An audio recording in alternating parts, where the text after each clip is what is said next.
The CEO's town car rolled to a stop at Gate 7. Alexandra Hale leaned forward, irritated.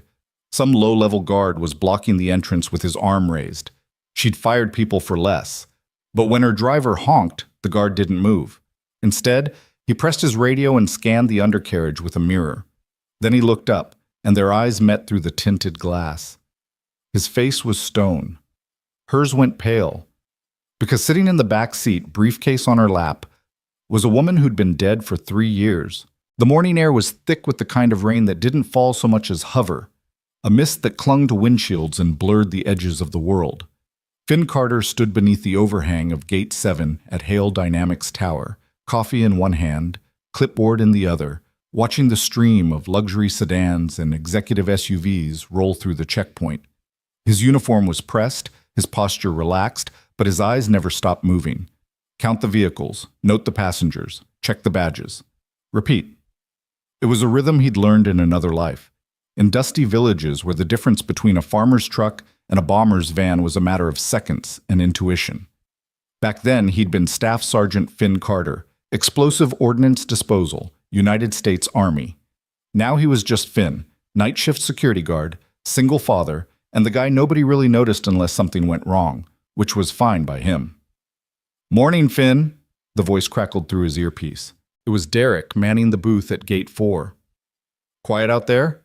"Quiet," Finn replied, watching a white delivery van idle near the loading dock across the plaza. It had been sitting there for 4 minutes. Maybe 5. Longer than usual. "Good. Keep it boring." Finn didn't respond. Boring was a luxury he'd stopped believing in years ago.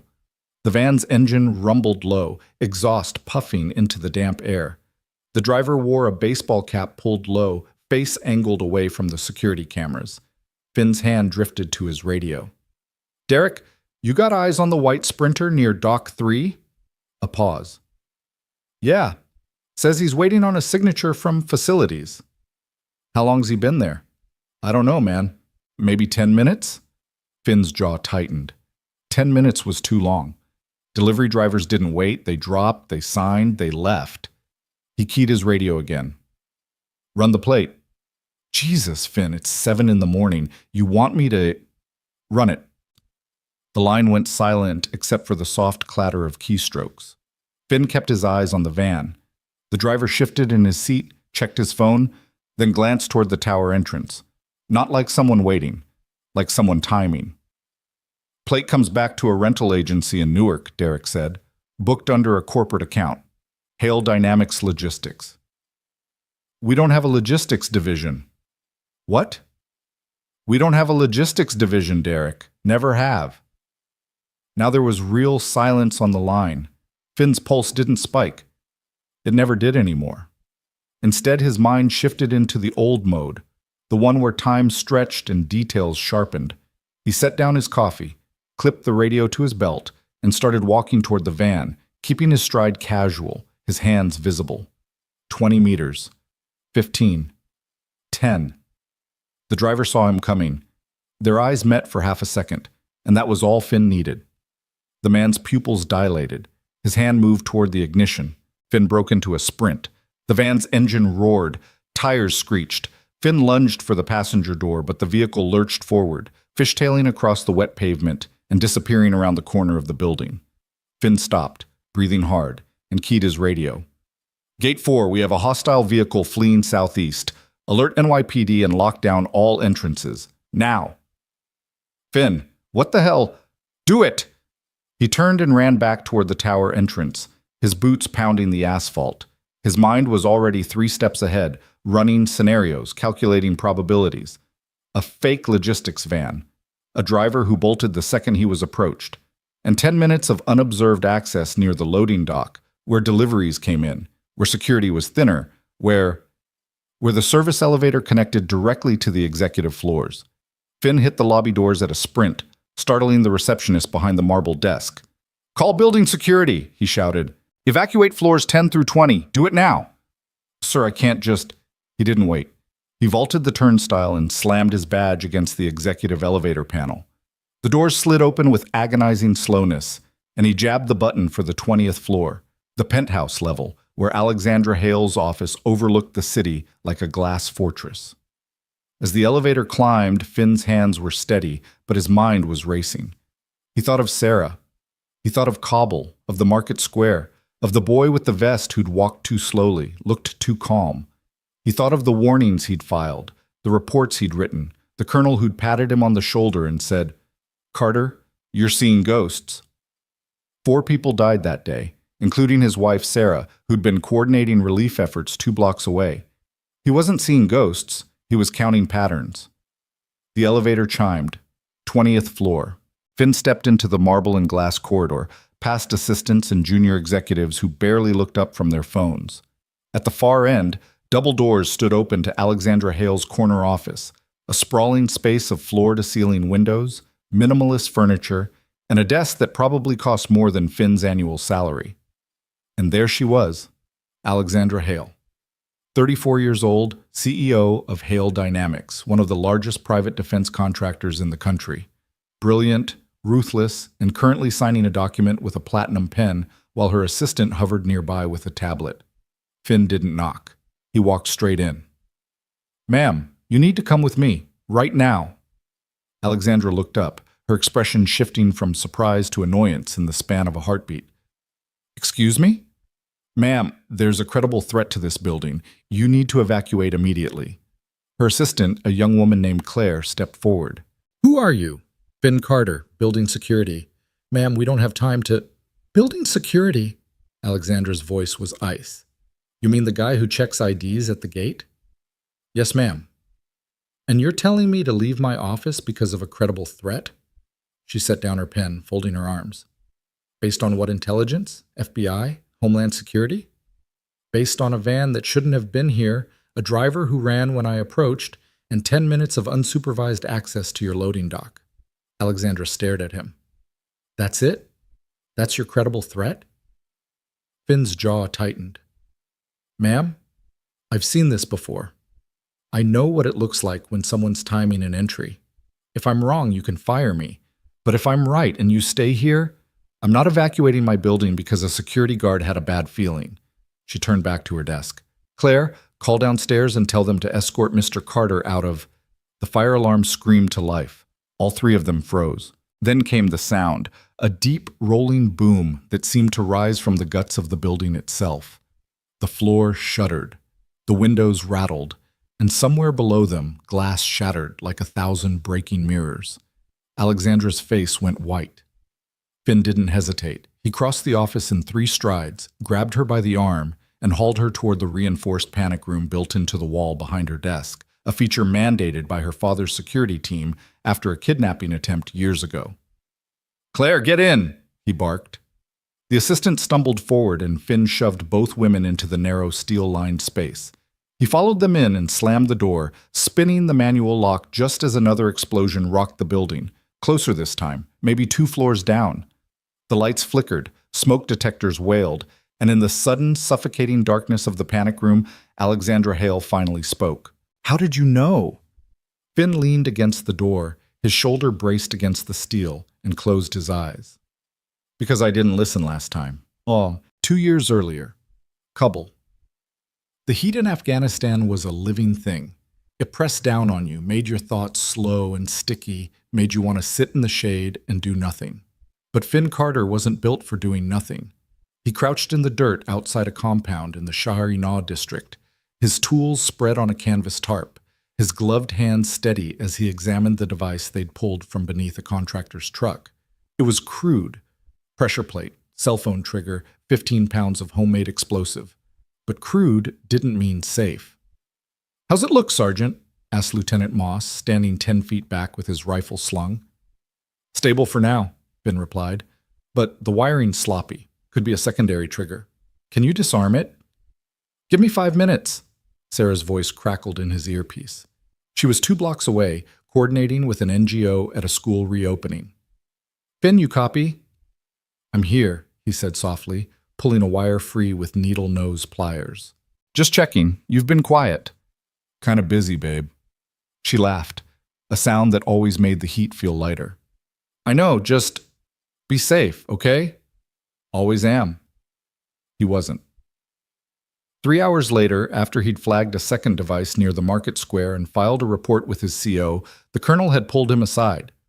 "Carter, you're seeing threats where there aren't any. You filed 3 reports this week. 2 were false alarms. Sir, the pattern suggests you're burned out. Take a break. Go see your wife." Finn had wanted to argue. He'd wanted to show him the frequency data, the timing intervals, the way the devices were placed in a grid that suggested coordination, not randomness. But he was a sergeant, and the colonel was a colonel, and that was that. So he'd gone to see Sarah. She'd been in the school when the vest detonated. 4 dead, 11 injured. And Sarah, beautiful, brilliant Sarah, who'd believed the world could be better if you just tried hard enough, gone in an instant. The investigation later confirmed what Finn had suspected. The devices were part of a coordinated network. The bomber had been scouting for weeks. Finn's reports had been accurate. They just hadn't been believed. Present day. The panic room. Alexandra's voice cut through the memory like a knife. "Carter, are you listening?" Finn opened his eyes. The emergency lighting in the panic room cast everything in a sickly red glow. Claire was hyperventilating in the corner, and Alexandra was staring at him with a mixture of fear and fury. "How long do we have to stay in here?" she demanded. "Until the structure's stable and the sweep team clears the building." "And how long is that?" "Could be an hour, could be 6. 6 hours?" Her voice rose. "I have a board meeting in 2 hours. I have investors flying in from it." "Ma'am?" Finn's voice was flat, emotionless. "There are at least 2 explosions in this building. We don't know if there are more. We don't know if the structure's compromised. And we don't know if whoever set this is still inside. So you're going to sit here, in this room, until I say it's safe. Understood?" For a long moment, Alexandra just stared at him. Then slowly, she sank onto the bench along the wall. "You said you didn't listen last time," she said quietly. "What did you mean?" Finn didn't answer right away. He pressed his ear to the door, listening for footsteps, for voices, for the sound of secondary collapses. When he was satisfied, he sat down opposite her. "I was Army EOD," he said. "Explosive Ordnance Disposal. I spent 6 years in Iraq and Afghanistan defusing bombs. I got good at spotting patterns, timing, placement, behavior, and one day I saw a pattern that didn't make sense, so I filed a report. My CO told me I was paranoid. And 4 people died, including my wife." The silence that followed was heavier than the smoke seeping under the door. Claire finally looked up, her face streaked with tears. "You really think someone's trying to kill us?" "I think someone's trying to send a message," Finn said, "and Ms. Hale was the target." Alexandra's hands clenched into fists. "Who?" "I don't know yet, but when we get out of here, we're going to find out." 30 minutes earlier. The loading dock. The man in the baseball cap moved quickly through the service corridor, his tool bag slung over one shoulder, his cloned security badge swinging from a lanyard. He'd studied the building's layout for weeks, memorized shift changes, camera blind spots, maintenance schedules. Getting in had been easy. The real challenge was placement. He descended to sublevel 2, where the HVAC systems hummed behind chain-link cages. He knelt beside a junction box, opened his bag, and pulled out 2 devices, each the size of a lunchbox, wrapped in duct tape and wired to cell phone triggers. The first one went behind the air intake for floors 15 through 20. The second went near the structural support column for the east wing. He didn't arm them yet. Not until he was clear. He checked his watch.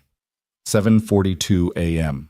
Alexandra Hale would be in her office by now, signing contracts, making deals, pretending she gave a damn about the people she'd destroyed to get there.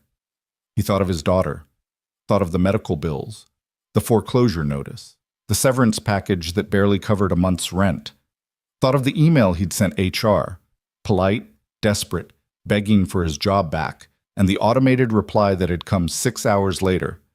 "Your employment with Hale Dynamics has been terminated. This decision is final.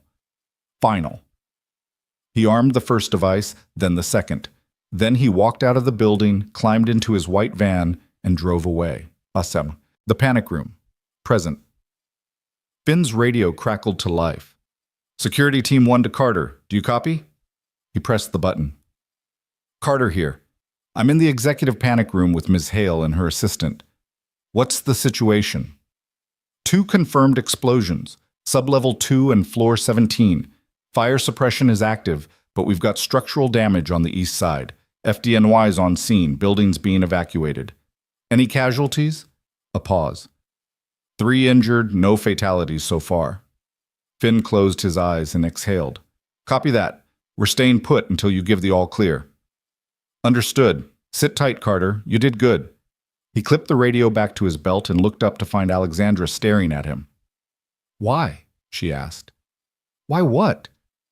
Why did you come up here? You could have run. You could have evacuated with everyone else. Why risk your life for someone you don't even know? Finn met her gaze, and for the first time she saw something raw behind his eyes.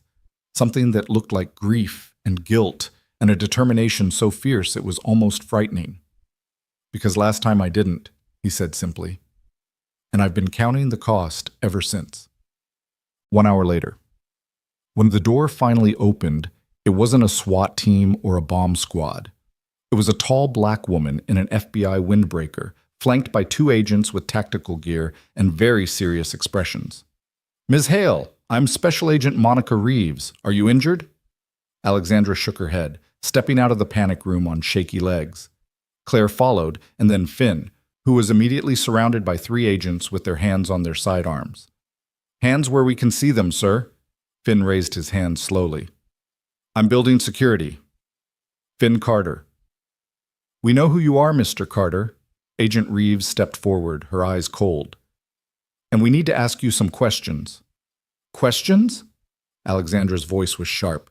He saved my life. Maybe, Reeves said, or maybe he knew exactly when and where to be because he helped plan it. The words hung in the air like a grenade. Finn didn't move, didn't argue. He just looked at Alexandra and she saw the exhaustion in his face, the weight of a man who'd been carrying too much for too long. I didn't do this, he said quietly. Then you won't mind coming downtown, Reeves replied. And before Alexandra could say another word, they put Finn Carter in handcuffs and led him away. The interrogation room, FBI field office. The room was small, sterile, and smelled faintly of stale coffee. Finn sat in a metal chair, his hands cuffed to the table, while Agent Reeves paced in front of him like a lawyer preparing for closing arguments. Let's go over this again, she said. You spotted a suspicious van at 7:35 a.m. You approached the driver, who fled. You then entered the building without clearance, ran to the executive floor, and locked the CEO in a panic room 60 seconds before the first explosion. That's correct? And you expect me to believe that's a coincidence? I expect you to believe it's observation. Reeves stopped pacing. Observation. Yes, ma'am. I was trained to recognize patterns. The van was wrong. The timing was wrong. The driver's behavior was wrong. So I acted. Or you knew exactly what was about to happen because you were part of it. Finn's jaw tightened, but his voice stayed calm. If I wanted to kill Alexandra Hale, I wouldn't have locked her in the safest room in the building. Maybe you didn't want to kill her. Maybe you wanted to be the hero. Make yourself indispensable. Get promoted. Hell, maybe you wanted her gratitude, her attention. I wanted to keep her alive, Finn said flatly. That's it. Reeves leaned forward, her palms flat on the table. Then explain to me how a low-level security guard with PTSD and a grudge against the Army just happened to save the CEO of one of the biggest defense contractors in the country. I don't have a grudge against the Army. No. You were discharged after your wife died. You filed complaints about your chain of command. You've been working night shifts at a job you're overqualified for. That doesn't sound like someone who's moved on. Finn looked her in the eye. I'm not the bomber, Agent Reeves, but I know who is. That got her attention. Talk. The devices were placed in 2 locations, sublevel 2 and floor 17. That's not random. Sublevel 2 controls HVAC for the upper floors. Floor 17 is directly below the executive offices. Whoever did this wanted to trap people on the top floors and cut off their air supply. That's not terrorism, that's targeted assassination. Reeves crossed her arms. And how do you know all this? Because I've seen this before. Kabul, 2023. A coordinated bombing that targeted a specific individual by isolating their location and creating panic. It's textbook. And who was the target in Kabul? Finn's voice went quiet. A relief coordinator named Sarah Carter, my wife. For the first time, Reeves hesitated. I'm sorry for your loss, Mr. Carter, but that doesn't prove you're innocent. Then check the security footage, Finn said. Check my time logs, my badge swipes, my phone records. You'll see I was exactly where I said I was. And you'll see that the only reason Alexandra Hale is alive is because I was paying attention. Reeves studied him for a long moment. Then she stood, walked to the door, and paused. For what it's worth, she said, I hope you're telling the truth. So do I, ma'am, because if I'm right, whoever did this isn't finished. The door closed, and Finn was left alone in the silence, counting the seconds until the next explosion. The fluorescent lights buzzed overhead like angry insects, and Finn counted them. 1, 2, 3, 4, the way he always counted things when the walls started closing in. It was a trick Sarah had taught him during his first deployment, back when the nightmares were so bad he couldn't sleep more than 2 hours at a stretch. Count something, she'd said, her voice crackling through the satellite phone from their tiny apartment in Georgia. Count stars, count breaths, count anything. It gives your brain something to hold on to. He was holding on to the edge of the table now, his cuffed hands pressed flat against the cold metal, when the door opened again. But it wasn't Agent Reeves who walked in. It was a man in an expensive suit, charcoal gray, perfectly tailored, with silver hair and the kind of posture that came from decades of boardrooms and power lunches. Mr. Carter, the man said, extending his hand before realizing Finn couldn't shake it. He lowered it awkwardly. I'm Robert Hale, Alexandra's father. Finn straightened slightly. He'd seen Robert Hale on the news at shareholder meetings, standing beside senators and generals. The man who'd built Hale Dynamics from a small aerospace firm into a defense empire worth $12 billion. Sir, Finn said simply. Robert pulled out the chair across from him and sat down slowly, like a man whose knees didn't work as well as they used to. Agent Reeves tells me you believe my daughter was the target of a coordinated attack. Yes, sir, I do. And she tells me you have military experience, EOD. 6 years, sir. Iraq and Afghanistan. Robert nodded, his fingers steepled under his chin. Then you understand what it means to make a decision under pressure, to act when others hesitate. I do. Good. Robert reached into his jacket and pulled out a thin folder. He slid it across the table. Because I've been reviewing your personnel file, Mr. Carter, and I've found some interesting things. Finn didn't open the folder. He kept his eyes on Robert's face. You were decorated twice for valor, Robert continued. You saved 17 lives in Kandahar when you disarmed an IED that had been rigged to a school bus. You identified a bombing network in Kabul that intelligence had missed for months. And according to your commanding officer, before the incident with your wife, you had the best threat assessment record in your unit. That was a long time ago, sir. Was it? Robert's gaze was sharp, penetrating. Because this morning, you did something very few people could have done. You saw a pattern, you acted on it, and you saved my daughter's life. Finn's throat tightened. I was just doing my job. No, Robert said quietly. You were doing what you were trained to do, what you were built to do, and now Agent Reeves wants to lock you up because she can't understand how someone could be that good at their job. He leaned forward. But I understand, Mr. Carter, because I've spent 40 years hiring people, and I know talent when I see it. So I'm going to ask you a question, and I need you to be honest with me. Yes, sir. Did you have anything to do with the attack on my building? Finn met his eyes without flinching. No, sir. I didn't. Robert held his gaze for a long moment. Then he nodded, stood up, and knocked twice on the door. Agent Reeves appeared almost instantly, her expression wary. Agent Reeves, Robert said, his voice carrying the kind of authority that made even federal agents stand a little straighter. I'm posting bond for Mr. Carter. He'll remain under house arrest with an ankle monitor, and he'll cooperate fully with your investigation. But you will release him, now. Reeves's jaw tightened. Mr. Hale, with all due respect, Agent Reeves, my daughter is alive because of this man. And if you think I'm going to let the FBI railroad him while the real bomber is still out there, you're mistaken. He turned back to Finn. I'll have my lawyers here within the hour. Sit tight. And then he was gone, leaving Finn alone with Agent Reeves, who looked like she wanted to punch something. You're a lucky man, Carter, she said coldly. No, ma'am, Finn replied. Lucky would have been stopping it before anyone got hurt. 3 hours later, Finn walked out of the FBI field office into the gray afternoon light, an ankle monitor locked around his left leg, and a list of restrictions that included no contact with Alexandra Hale, no travel beyond a 5-mile radius of his apartment, and a daily check-in with his assigned agent. A black sedan was waiting at the curb, and when the back door opened, Alexandra herself stepped out. She looked different than she had in the panic room, cleaned up, composed, back in control. But her eyes were red-rimmed, and when she saw him, something in her expression cracked. You're an idiot, she said. Finn stopped on the sidewalk. Ma'am? You locked me in a room. You disobeyed a direct order. You could have been killed. Her voice was shaking.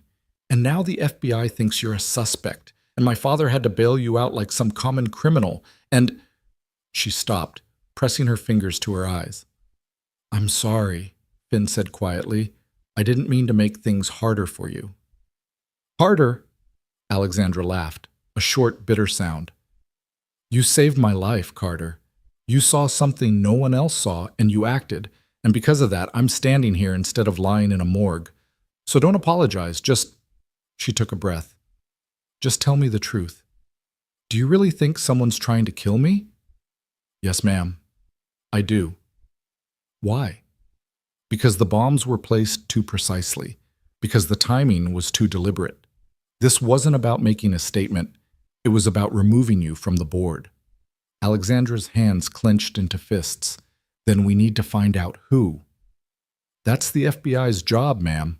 But the FBI thinks you're involved, which means they're wasting time looking in the wrong direction. She stepped closer, her voice dropping. My father told me about your file, about Kabul, about your wife. Finn's jaw tightened. That's not relevant, isn't it? You lost someone because people didn't listen to you, and now you're trying to make sure it doesn't happen again. She held his gaze. I need someone I can trust, Carter. Someone who sees what others miss. And right now, that's you. Ma'am, I'm under house arrest. I can't… You can consult, advise. My father's already cleared it with the FBI. They don't like it, but they'll allow it. She pulled a phone from her pocket, a secure device, encrypted with a single contact programmed in. This is a direct line to me. If you see something, if you think of something, you call. Understood? Finn took the phone slowly. Why are you doing this? Because you were right, Alexandra said simply. And I was wrong, And I don't make the same mistake twice. She climbed back into the sedan, and Finn watched it pull away into traffic. Then he looked down at the phone in his hand, at the ankle monitor around his leg, and he thought about Sarah, about the market square, about the reports no one had read and the warnings no one had believed. He wasn't going to let that happen again. Finn's apartment was a third-floor walk-up in Queens, sandwiched between a bodega and a laundromat that smelled perpetually of fabric softener and fried plantains. The building had seen better days, cracked plaster, peeling paint, radiators that clanked like chains, but the rent was manageable, and it was close to Audrey's school. That was all that mattered. He climbed the stairs slowly, exhaustion settling into his bones like old shrapnel. The door to 3B was slightly ajar, and his heart kicked once before he remembered. Mrs. Chen from downstairs had a key. She watched Audrey when Finn worked nights. He pushed the door open. Dad! Audrey launched herself at him like a missile, all 73 pounds of 10-year-old energy and unbrushed hair. Finn caught her, staggered back a step, and held on tight. Hey, kiddo, he murmured into her hair. You okay? Mrs. Chen said there was an explosion at your work. She said people got hurt. Are you okay? Did you get hurt? You smell like smoke. I'm fine, Audrey. I promise. She pulled back, her dark eyes, Sarah's eyes, scanning his face for lies. Audrey Carter had inherited her mother's intelligence, her curiosity, and her absolute inability to accept vague answers.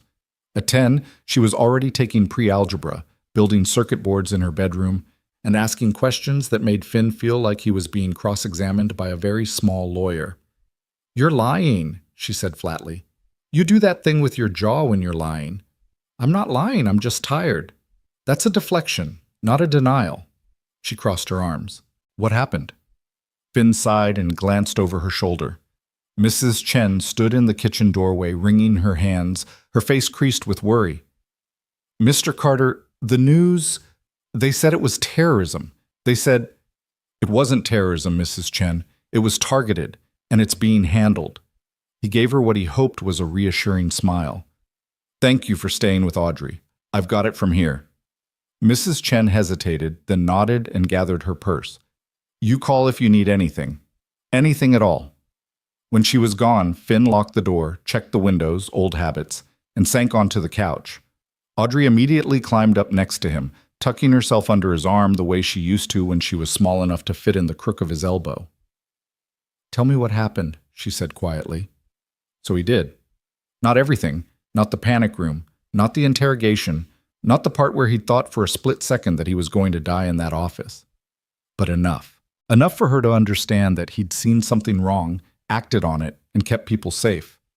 When he finished, Audrey was quiet for a long time. Then she said, "You did what Mom would have done." Finn's chest tightened. "What do you mean?"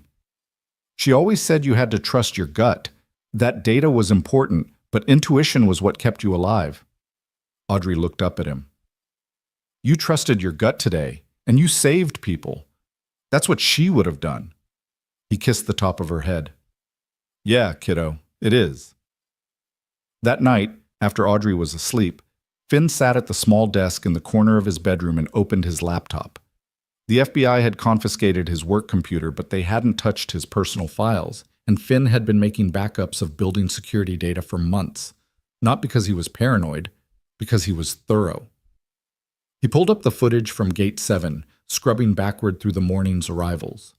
The white van appeared at 7:14 a.m., pulling into the loading dock with no visible plates on the front bumper. The driver kept his face turned away from the cameras. Deliberate, practiced. At 7:22, a figure in a maintenance uniform entered the building through the service entrance. Badge swipe, 072218. Finn froze the frame and zoomed in.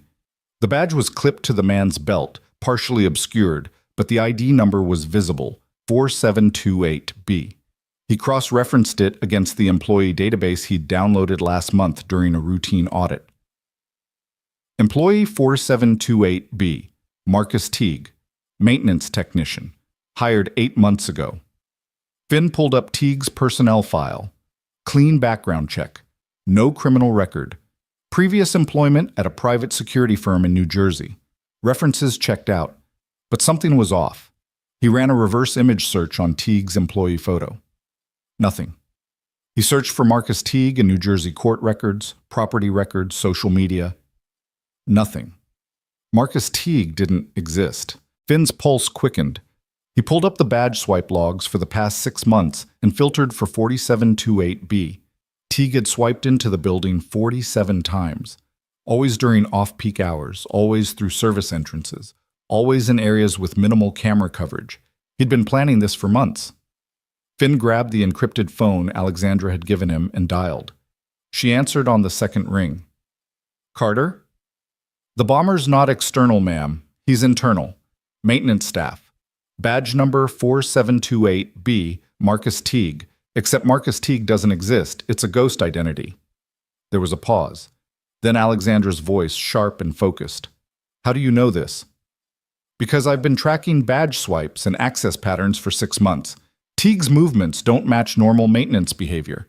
He's been scouting, learning the building, and this morning he walked in through the service entrance 22 minutes before the first explosion." "Hold on."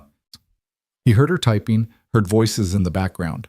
"I'm looping in Agent Reeves. Stay on the line." A moment later, Agent Reeves's voice cut in, clipped and skeptical. "Carter, if this is some attempt to deflect suspicion, it's not. Check your own footage. Service entrance, 7:22 a.m., badge 4728B. Then check your employee database. Marcus Teague was hired 8 months ago, but he has no digital footprint before that. No social media, no prior addresses, no credit history. He's a fabrication. There was a long silence. Then Reeves said, "We'll verify. Don't go anywhere, Carter." "I'm wearing an ankle monitor, Agent Reeves. I couldn't go anywhere if I wanted to." The line went dead. Finn set the phone down and leaned back in his chair, staring at the frozen image of Marcus Teague on his screen. The man's face was partially turned away, but Finn could see enough. The set of his jaw, the tension in his shoulders, the way he moved with purpose, not panic. This was someone who'd been hurt, someone who'd lost something, someone who blamed Alexandra Hale. Finn understood that feeling better than he wanted to admit. By morning, the FBI had confirmed what Finn already knew. Marcus Teague was a false identity, created 8 months ago using stolen credentials and a fabricated work history. The real Marcus Teague had died in a car accident in 2019. The man who'd bombed Hale Dynamics had stolen his name, his social security number, and his face, or at least a close enough approximation that background checks hadn't flagged it. Agent Reeves called Finn at 6 a.m., her voice tight with frustration. "We're running facial recognition on every employee hired in the past year. We're also pulling financial records, looking for anyone with a grudge against Hale Dynamics." "You won't find him that way," Finn said, staring at his laptop screen. He hadn't slept. "He's not angry at the company. He's angry at her." "Explain." "The bombs were placed to isolate the executive floors, not to destroy the building, not to maximize casualties, just to trap Alexandra Hale and make sure she couldn't escape. This is personal." "Then who has a personal vendetta against a billionaire CEO? Someone she fired, someone she destroyed, someone who lost everything because of a decision she made." Finn pulled up another file, a list of terminations from the past 2 years.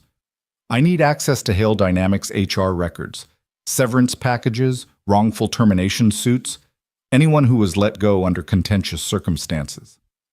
"That's confidential. Agent Reeves, this man built bombs and planted them in a secured facility. He's not done. If you want to stop him before he tries again, you need to let me help." Another long pause. Then Reeves sighed. "I'll talk to Ms. Hale. But Carter, if you're playing me, if this is some kind of game, it's not a game, ma'am. It's pattern recognition. And I'm very good at it." 2 hours later, Finn's laptop pinged with an encrypted file transfer. Alexandra had sent him full access to Hale Dynamics' HR database, along with a message, "Find him." Finn opened the files and started reading. Terminations, resignations, layoffs, disciplinary actions. There were hundreds of names, thousands of pages of documentation. But Finn had learned patience in the Army, learned to sift through noise until the signal emerged. He filtered for terminations in the past 18 months. Then he filtered for employees with technical skills, engineering, IT, maintenance. Then he filtered for those who'd filed complaints or grievances. 12 names. He cross-referenced those names against the dates Marcus Teague had been hired. One name jumped out. Clinton Zane, electrical engineer hired in 2019, promoted twice. Then terminated in March of last year, 6 weeks before Marcus Teague's first badge swipe. Finn pulled up Zane's file. 42 years old, married, 1 daughter, worked in advanced weapons systems, specifically guidance algorithms for missile defense. Terminated for gross insubordination and security violations after he'd refused to sign off on a contract that he claimed was unsafe. There was a note in his file from Alexandra herself. "Mr. Zane's concerns have been reviewed and found to be without merit. His refusal to comply with company policy leaves us no choice but to terminate his employment immediately." Finn kept reading. After his termination, Zane had filed a wrongful termination suit. It was dismissed. He'd appealed, dismissed again. Then his wife had filed for divorce. Then his daughter had been diagnosed with leukemia, and the medical bills, no longer covered by Hale Dynamics insurance, had bankrupted him. Finn sat back, his stomach churning. Clinton Zane hadn't just lost his job, he'd lost everything. And he blamed Alexandra Hale. Finn called Agent Reeves. "I have your bomber. Clinton Zane, former electrical engineer. Terminated March 2024. He's using the alias Marcus Teague. How do you know? Because the timeline matches, because his skill set matches, and because he had motive, means, and opportunity. Finn sent her the file. He lost his job, his marriage, and his daughter's health because of a decision Alexandra made. He's not trying to make a statement, he's trying to make her pay. Reeves was silent for a moment. Then she said, "We're issuing a warrant. Do not approach this man, Carter. Do not investigate on your own. Are we clear?" "Crystal, ma'am." But even as he said it, Finn was already pulling up property records for Clinton Zane, because he knew something Agent Reeves didn't. Men like Zane didn't stop with one bomb. They stopped when they were finished, or when someone stopped them. Clinton Zane's last known address was a foreclosed townhouse in Staten Island, seized by the bank 4 months ago. But Finn knew better than to trust last known addresses. He pulled up utility records, cell phone pings, credit card transactions, anything that might tell him where Zane had gone after he'd lost his home. Nothing. The man had gone dark, but then Finn noticed something. 3 weeks ago, there'd been a 911 call from a storage facility in Brooklyn, a noise complaint, someone running a generator after hours. The call had been logged but never followed up on.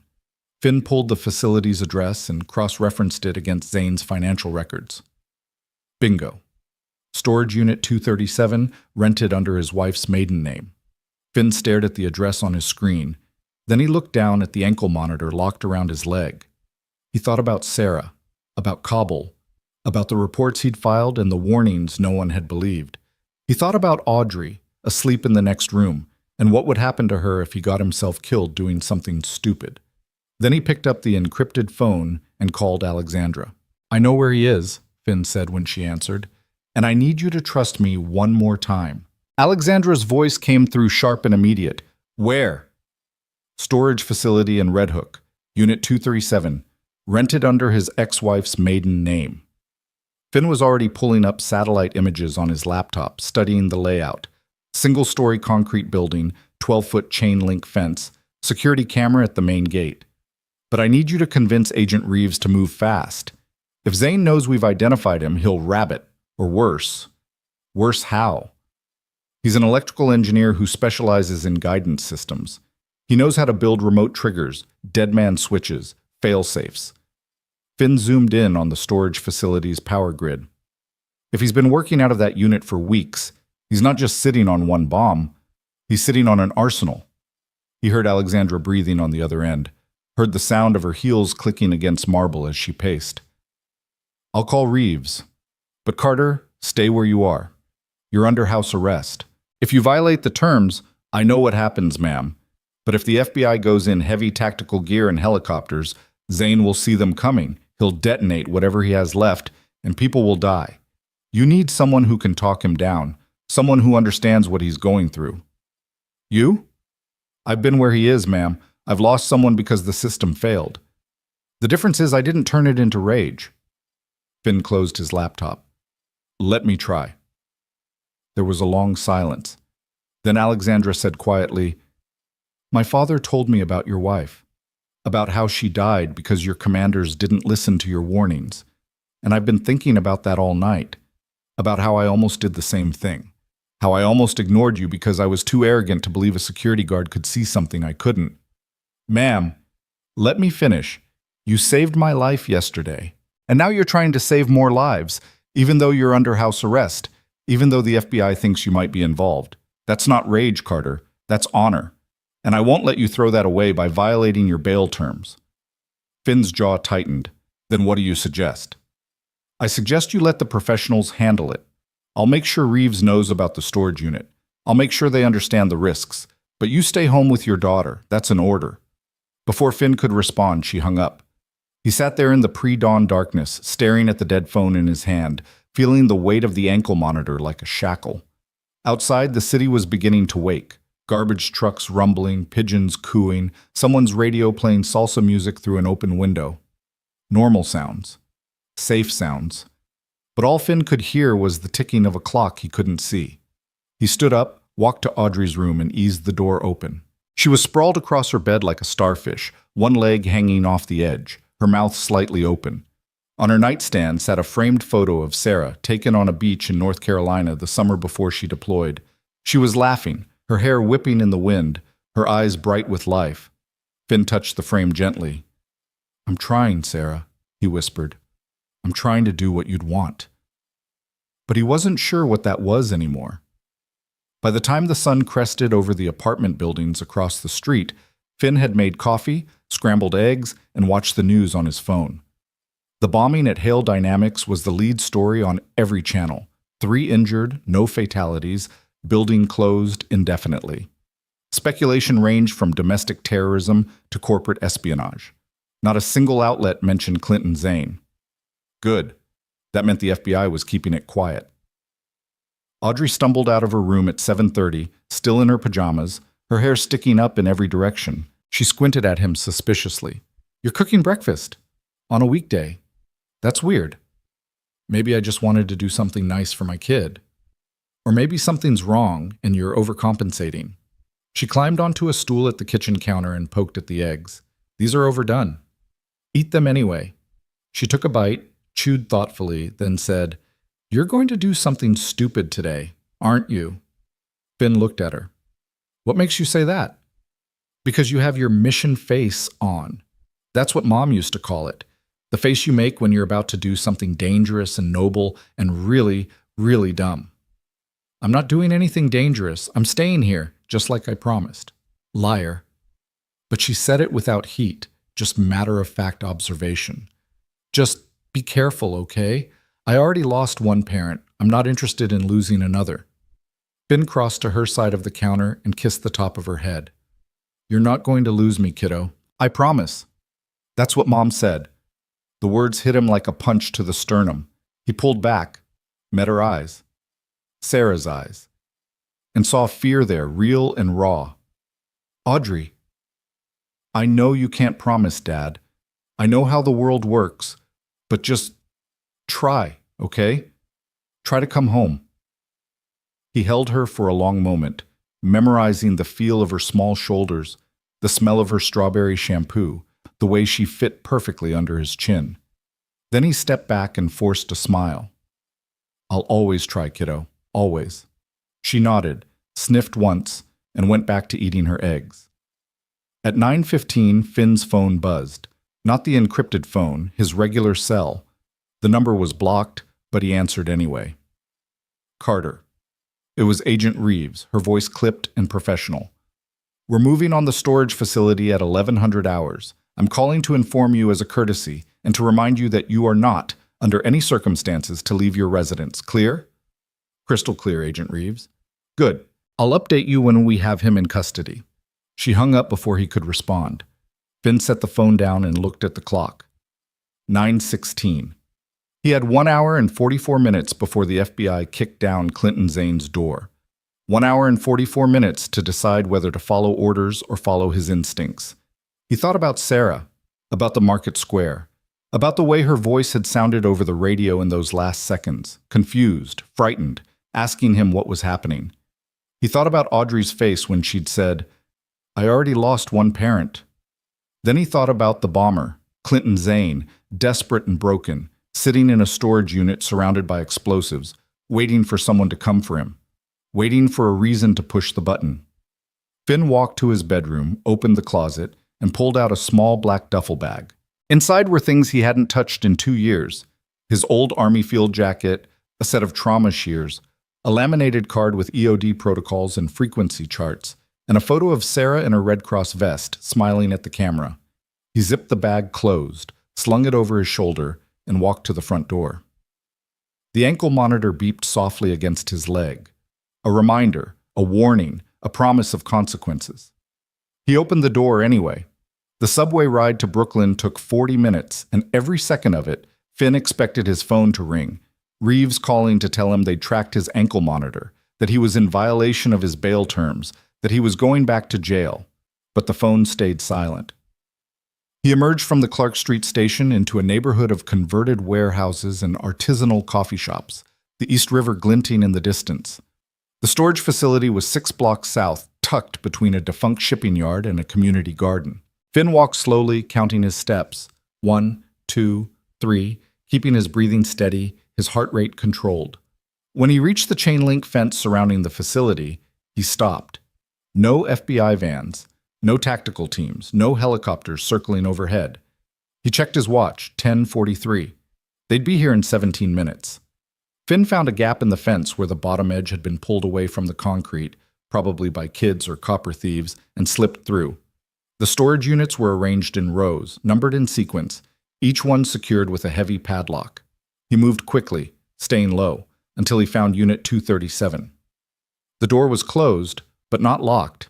A heavy chain dangled from the handle, cut cleanly through with bolt cutters. Someone had been here recently. Finn's pulse kicked up a notch. He pulled out his phone and texted Alexandra. At the storage facility, doors open, no sign of FBI. Something's wrong. Then he pushed the door open and stepped inside. The unit was maybe 10 by 15 feet, lit by a single camping lantern hanging from a hook in the ceiling. Workbenches lined the walls, cluttered with wires, circuit boards, soldering irons, and chemical containers labeled with hazard symbols. In the center of the room, on a folding table, sat a suitcase, hard-shell plastic, scratched and dented, with a digital timer duct taped to the top. 003824, 003823, 003822. Finn's breath caught. 38 minutes. Zane had set a timer, not a dead man switch, not a remote trigger. A simple countdown, probably armed the moment the door was opened, or the moment he knew the FBI was coming. Finn stepped closer, careful not to touch anything, his eyes scanning the device.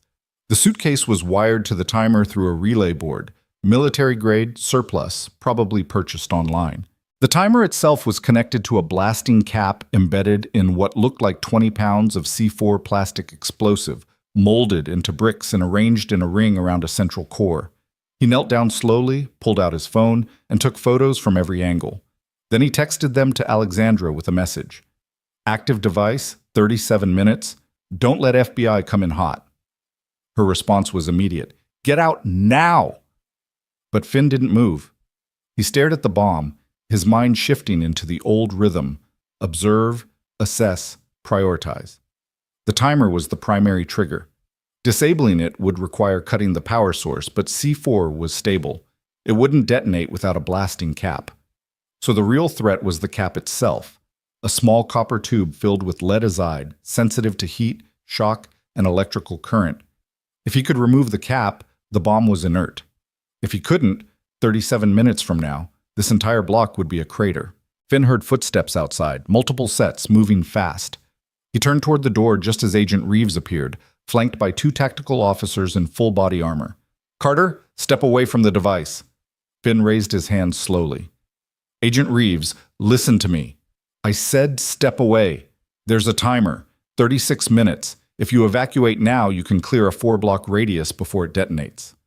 Reeves's face went white. She keyed her radio. All units, fall back. Repeat. Fall back and establish a perimeter at 500 meters. Bomb squad en route. ETA 20 minutes. They won't make it in time, Finn said quietly. Then we evacuate and let it blow. We're not risking lives to save a storage unit. What about the apartment building 2 blocks south? The elementary school 3 blocks east? The community garden with 50 volunteers pulling weeds right now? Finn gestured to the bomb. This thing has enough explosive to level everything within 300 meters. You evacuate, people die. You let me try, maybe nobody dies. Reeves stared at him, her jaw working. You're under house arrest, Carter. You violated your bail. If I let you touch that bomb and it goes off, then I'm dead and you have one less problem. Finn turned back to the device. Agent Reeves, I've done this 100 times. I know what I'm doing. That was a war zone. This is Brooklyn. Explosives don't care where they are, ma'am. They just care about physics. He met her eyes. Let me do my job. For a long moment, Reeves didn't move. Then she turned to her team. Clear the building. Evacuate 3 blocks in every direction. Silent alarm, no sirens, no panic. Move. The officers disappeared.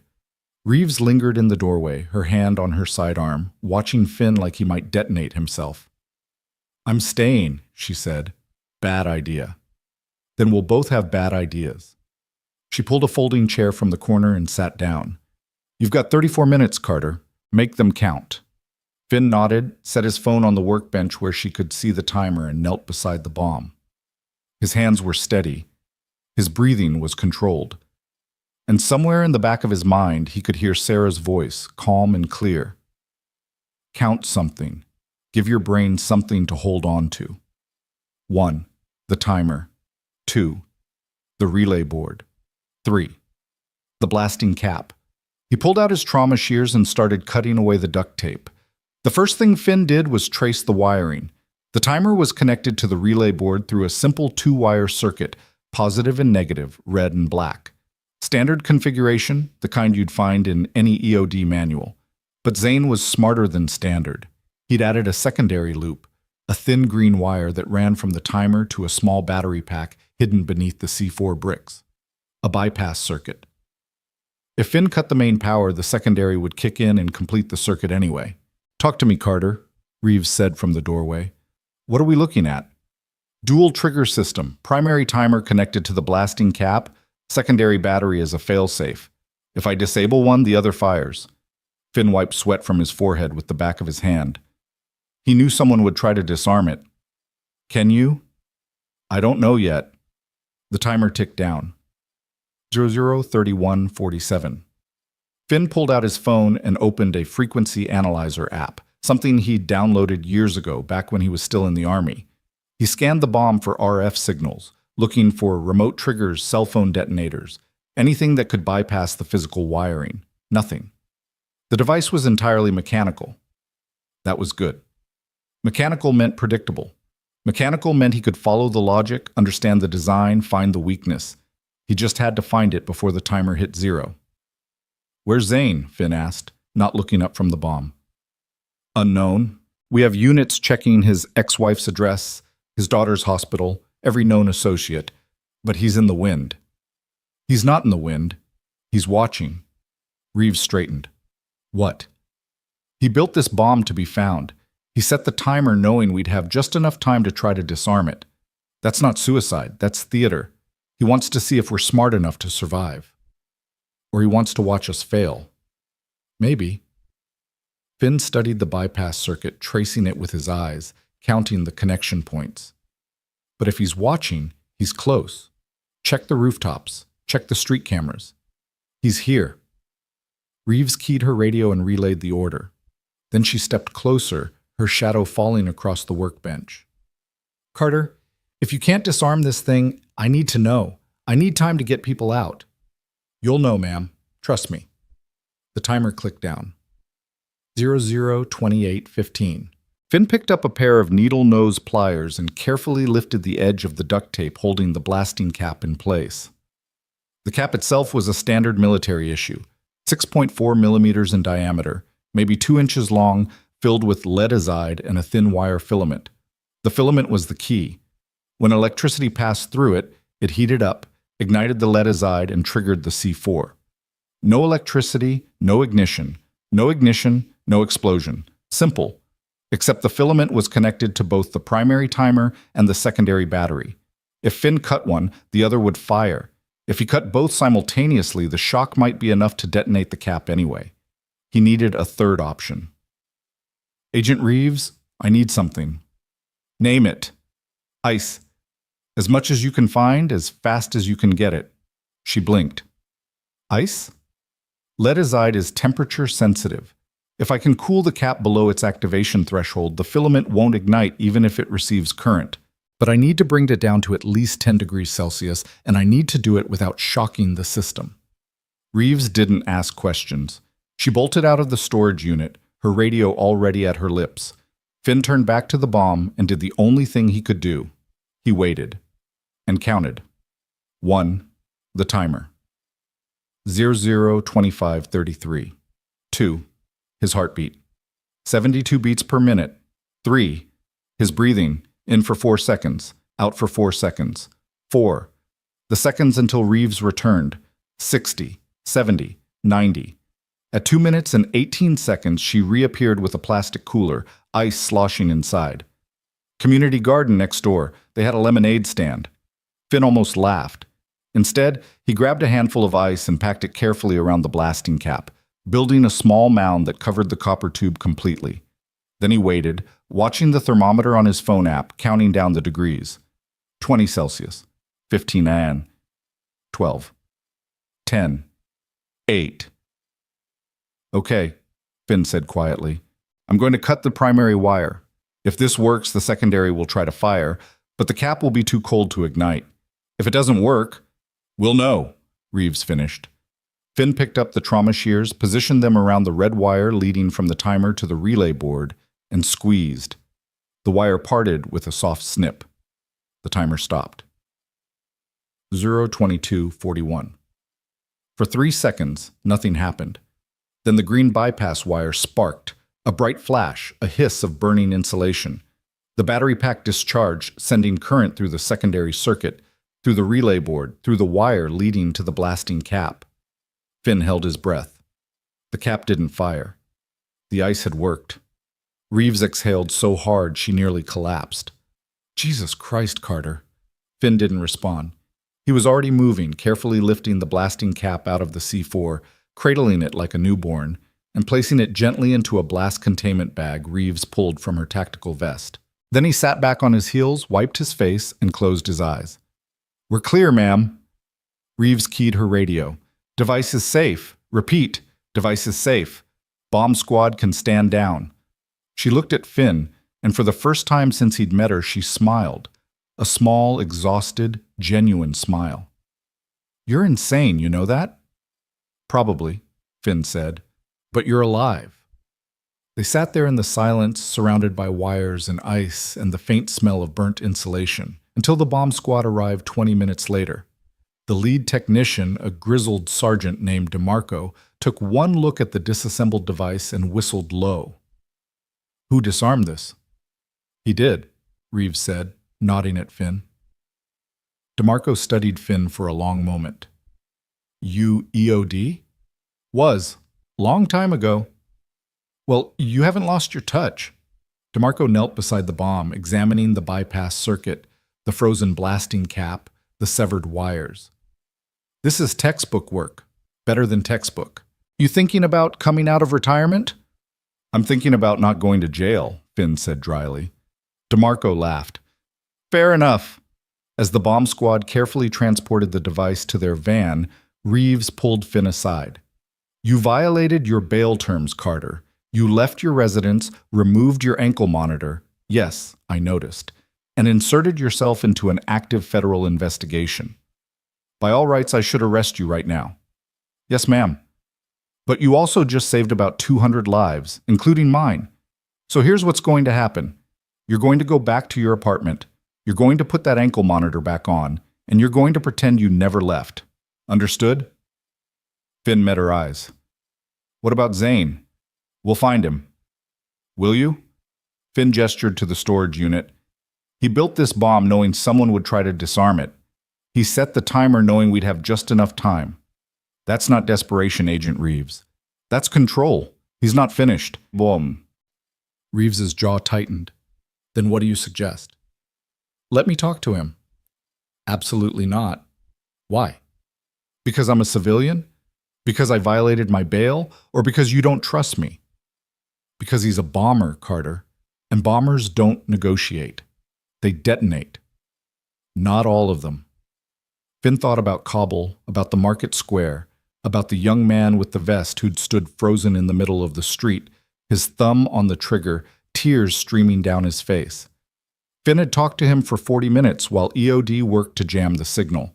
The kid had surrendered, lived to see trial. Some of them just want to be heard. Reeves shook her head. I can't authorize that. Then don't authorize it.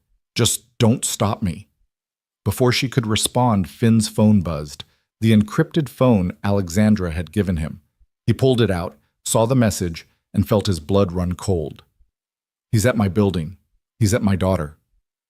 Finn didn't remember running. He didn't remember pushing past Reeves, vaulting the chain-link fence, sprinting 6 blocks to the subway station. All he remembered was the message on his screen, the words burned into his brain like a brand. Your daughter is beautiful. She has her mother's eyes. The subway ride back to Queens took an eternity. Finn stood pressed against the doors, his heart hammering, his mind racing through scenarios. Zane in the lobby, Zane in the stairwell, Zane standing outside Audrey's school with a backpack full of explosives. He tried calling Mrs. Chen. No answer. He tried calling Audrey's school. The line was busy. When the train finally screeched into his stop, Finn exploded onto the platform and ran, through the turnstile, up the stairs, down the street, his lungs burning, his legs screaming. He burst through the door of his apartment building and took the stairs 3 at a time, not trusting the elevator, not trusting anything. The door to 3B was open. Finn's world narrowed to a pinpoint. He drew the small folding knife he kept in his pocket. Not much, but something, and stepped inside. Audrey? Silence. He moved through the apartment, checking the kitchen, the living room, his bedroom. Everything was in place, nothing disturbed. Then he heard it, a soft voice coming from Audrey's room. Dad, don't freak out. Finn pushed open the door. Audrey was sitting on her bed, cross-legged, her laptop open in front of her. And sitting in her desk chair, hands folded calmly in his lap, was a man in his 40s with thinning hair and tired eyes. Clinton Zane. Hello, Mr. Carter, Zane said quietly. Your daughter and I have been having a very interesting conversation. Finn's hand tightened on the knife. Step away from her. Dad, wait. Audrey held up her hands. He's not here to hurt me. He's here to talk to you. Audrey, get out of the room, now. I won't. Her voice was steady, certain. Because if I leave, he'll disappear. And you need to hear what he has to say. Finn stared at his daughter, at the man who'd tried to kill Alexandra Hale, and felt the world tilt on its axis. You have 10 seconds to explain why I shouldn't call the FBI. Because they won't listen, Zane said. They never listen. But you will, Mr. Carter. Because you've been where I am. You've lost someone because the system failed. You've filed reports that were ignored. You've screamed into the void and heard nothing back. He leaned forward slightly. Your daughter told me about your wife, about Kabul, about how you tried to save her and couldn't. You don't get to talk about my wife. Why not? Because I'm a bomber? Because I'm a monster? Zane's voice cracked. I'm a father, Mr. Carter, just like you. And I watched my daughter die because Alexandra Hale decided her profit margins were more important than safety protocols. I tried to stop it. I filed complaints. I went to the board. I went to the press. And they fired me, destroyed me, took everything. Finn's grip on the knife loosened slightly. So you built a bomb. I built justice. I built accountability. I built the only language people like her understand. You built a weapon that could have killed dozens of innocent people. I built a weapon that was never going to detonate. Zane reached into his jacket, slowly, carefully, and pulled out a small remote control. This is the master trigger. It's been in my pocket the entire time. The timer in the storage unit? Theater. I wanted to see if anyone was smart enough to disarm it, and you were. He set the remote on the desk. I'm not here to kill anyone, Mr. Carter. I'm here to make sure people remember what Alexandra Hale did, what she's still doing. Audrey looked at her father. He showed me the files, Dad, the safety reports, the internal memos. Alexandra knew the guidance system was flawed. She knew it could fail, but she pushed it through anyway because the contract was worth $800 million. That doesn't justify terrorism, Finn said. No, Zane agreed. It doesn't, but it does justify exposure. And if I turn myself in now, the FBI will bury me. The media will call me a terrorist, and nothing will change. He stood slowly, hands visible. But if you help me, if you make sure the truth comes out, I'll surrender. No more bombs. No more threats. Just accountability.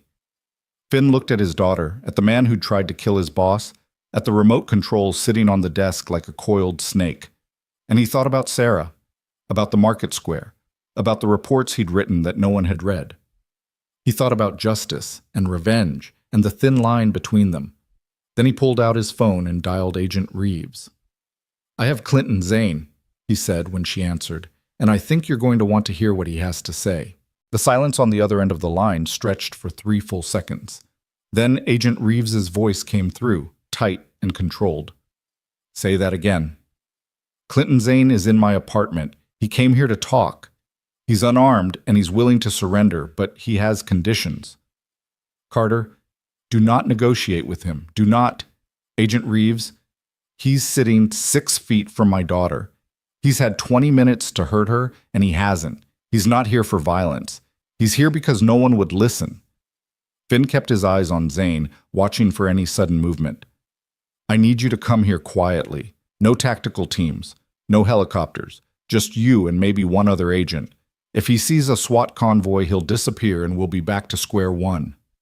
Another pause. Finn could hear muffled voices in the background.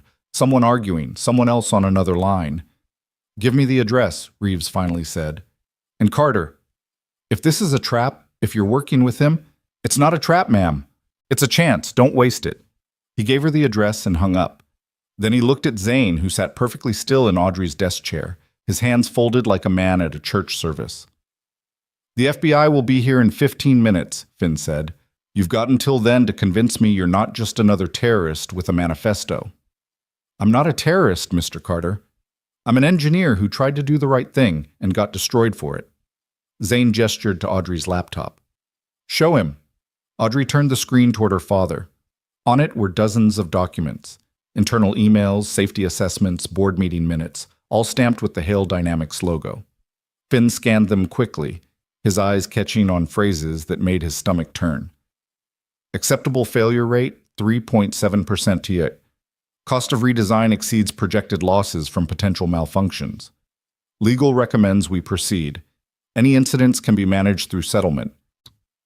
And then at the bottom of one email chain, a message from Alexandra Hale herself. We have a delivery deadline and a contract to fulfill. Engineering's concerns are noted, but do not outweigh our strategic priorities. Move forward with production. The email was dated 14 months ago. 3 weeks later, according to the files, a guidance system had failed during a training exercise in Nevada. The missile had veered off course and struck a support vehicle. 2 soldiers died. The incident was classified as operator error. Finn looked up at Zane. Where did you get these? I kept copies. Called it insurance back then. Didn't realize I'd need it to prove I wasn't insane. Zane's voice was hollow. I went to Alexandra first, told her the math didn't work, that the error margins were too high. She thanked me for my diligence and told me the system had been vetted by 3 independent reviewers. I found out later those reviewers were paid consultants, people who'd rubber stamp anything for the right price. So you went over her head. I went to the board. Her father, Robert Hale, listened for about 5 minutes before telling me I was out of my depth, that I didn't understand the broader picture, that defense contracting required calculated risks. Zane's hands clenched. 2 days later, I was fired for insubordination and violations of my NDA. They froze my severance, blacklisted me in the industry. My wife left.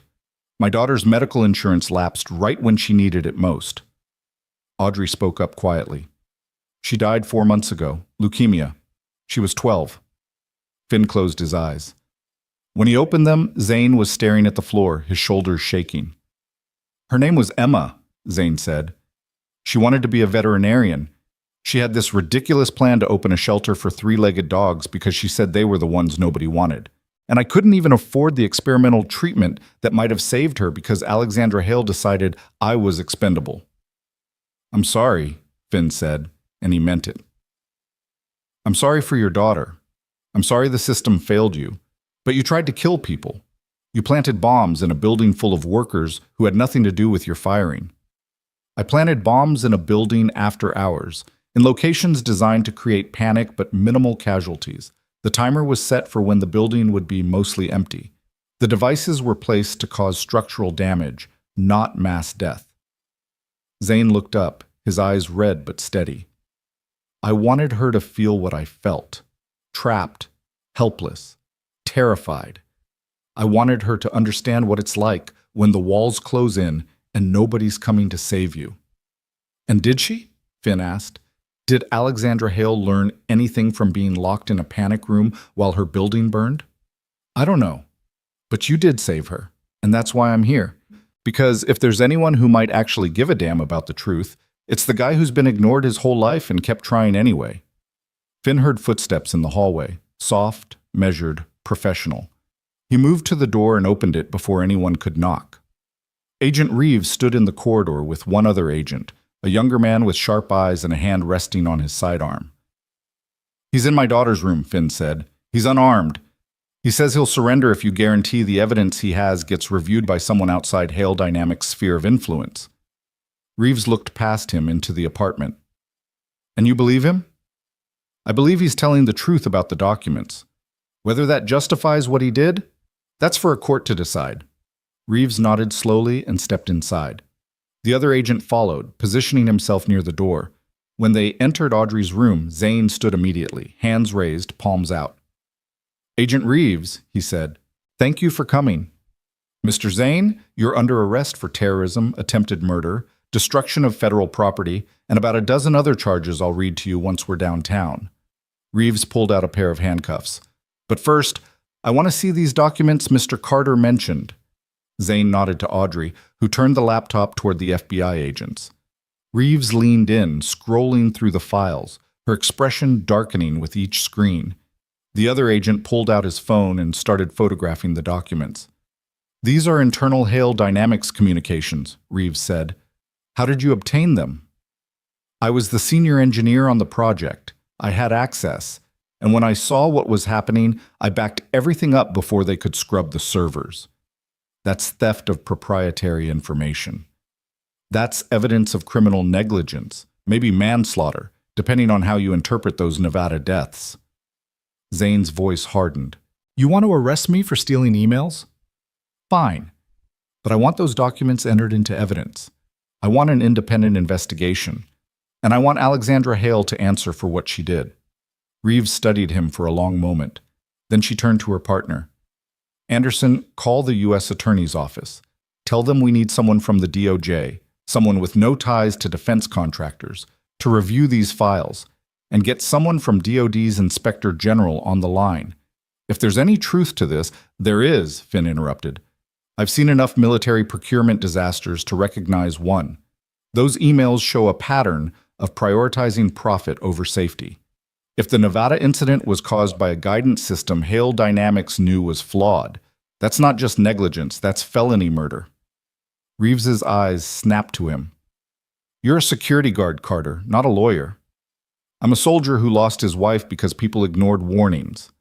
I know what institutional failure looks like." He gestured to the laptop. "This is it." Zane spoke up quietly. "I'll plead guilty to the bombing. I'll take whatever sentence you give me. But I won't let Emma die for nothing. I won't let those soldiers die for nothing. Someone has to be held accountable." Reeves pulled out her handcuffs. "Turn around, Mr. Zane." He did. She cuffed him carefully, professionally, then read him his Miranda rights in a voice that carried no emotion. When she finished, she looked at Finn. "You should have called this in immediately. You should have secured the suspect and waited for backup. Instead, you had a conversation with a bomber while your daughter sat 3 feet away. What the hell were you thinking?" Finn met her gaze. "I was thinking that sometimes people don't need to be arrested. They need to be heard. And if we're ever going to stop this cycle of violence and retaliation, someone has to be willing to listen. That's not your job." "Maybe it should be." Tss. Reeves shook her head but didn't argue further. She guided Zane toward the door, then paused. "Carter, you're still under house arrest.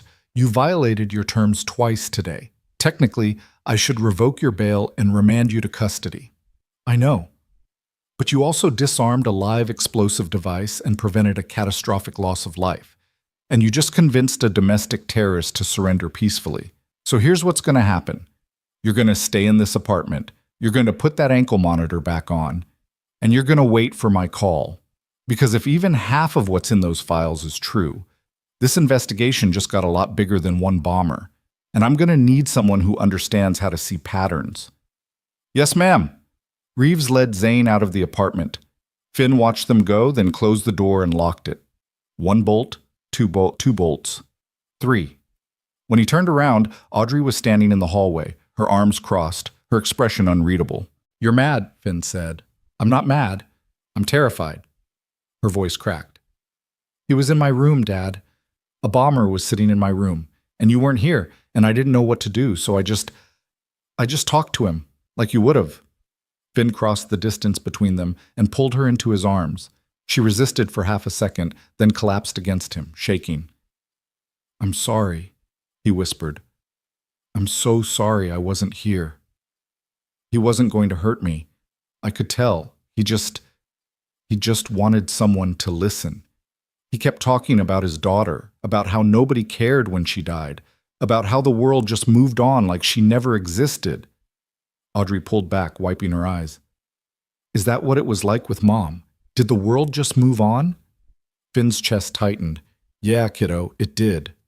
That's not fair. No, it's not.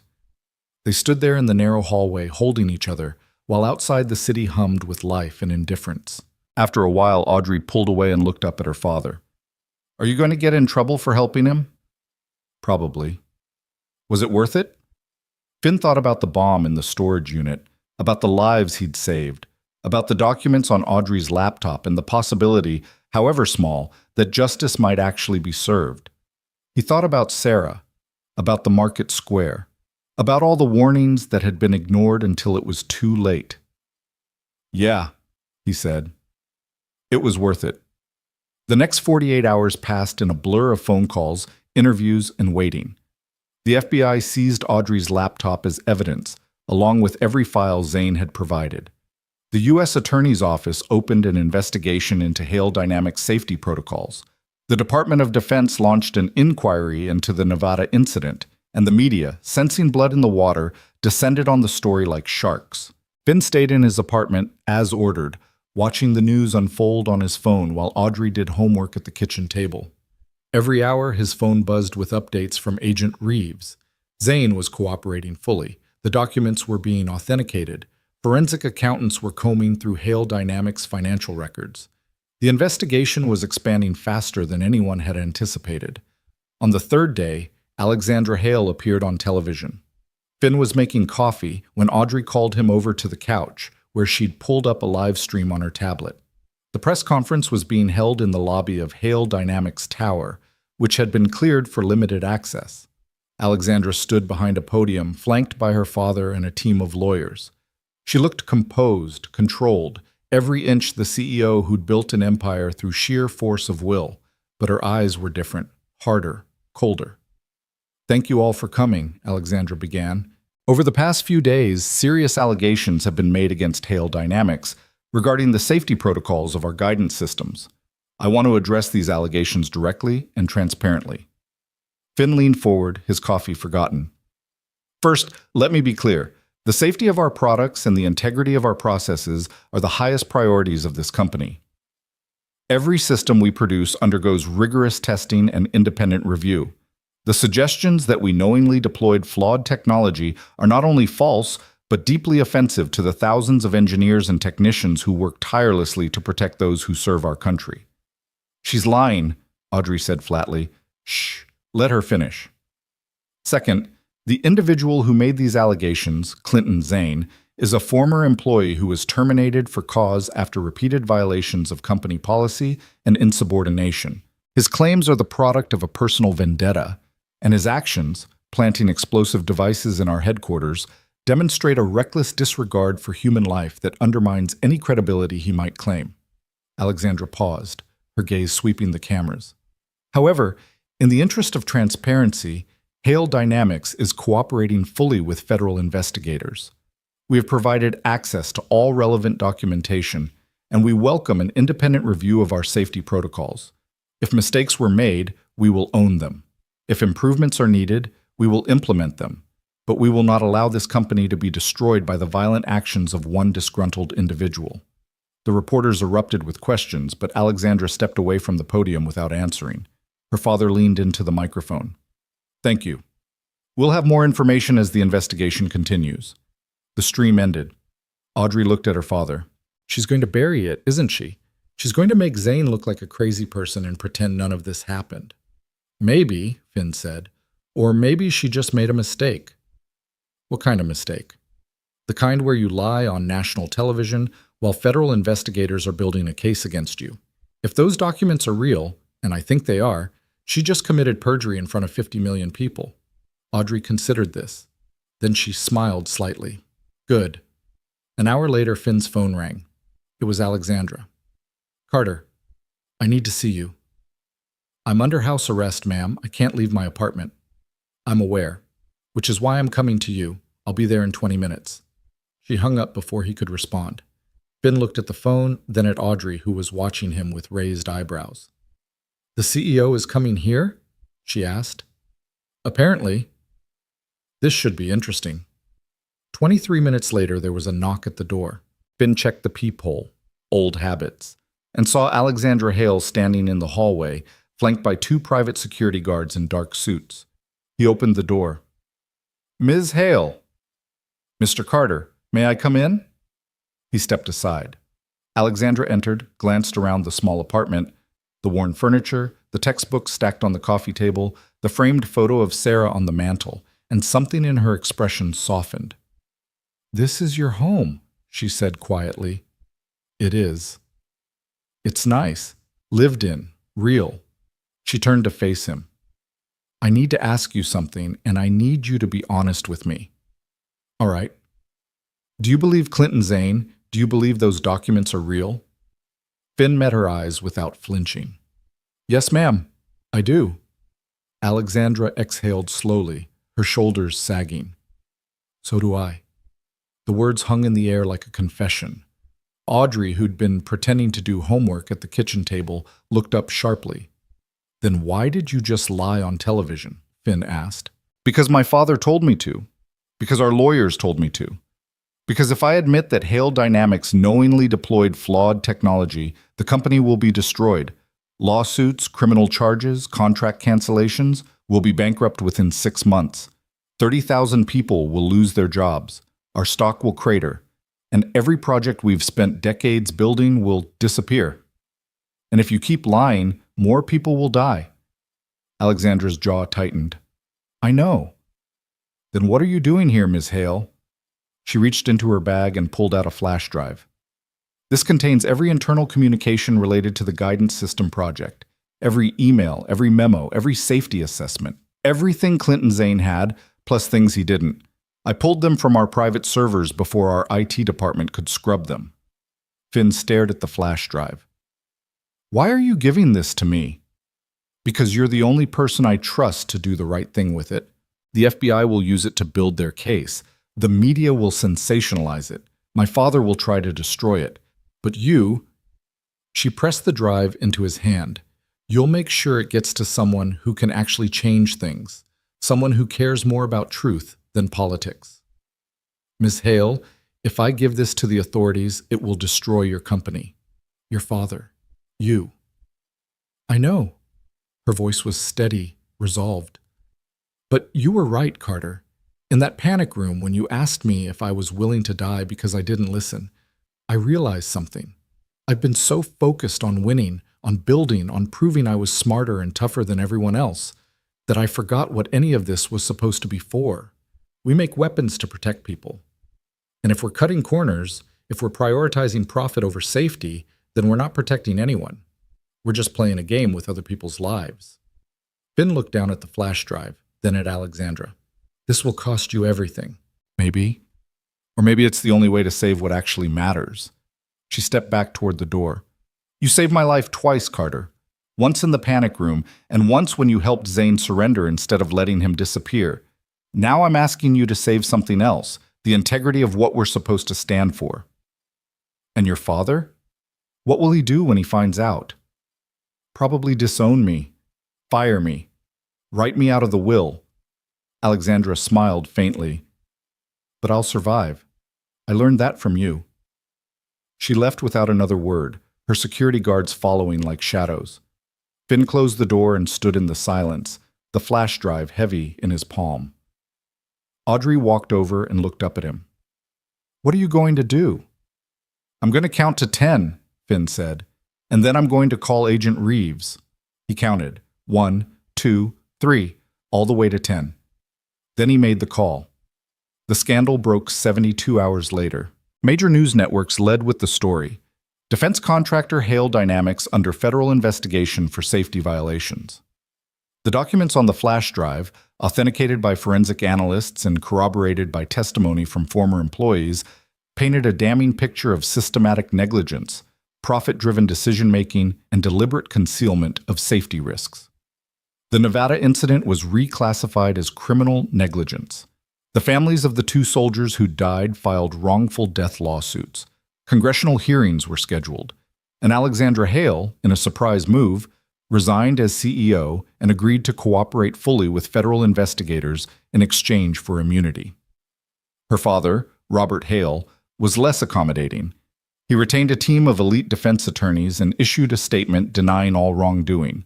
The legal battle, analysts predicted, would take years. But the narrative had shifted, and for the first time in his life, Finn Carter felt like the warnings hadn't been ignored. They'd been heard, and people were listening. Agent Reeves called him on the 6th day after the press conference. "Carter, we're dropping all charges related to your bail violations. The U.S. Attorney has reviewed your actions and determined that your intervention was instrumental in preventing further loss of life and securing critical evidence in a federal investigation. You're free to go." "Thank you, ma'am." "Don't thank me. Thank your boss." Former boss, I guess.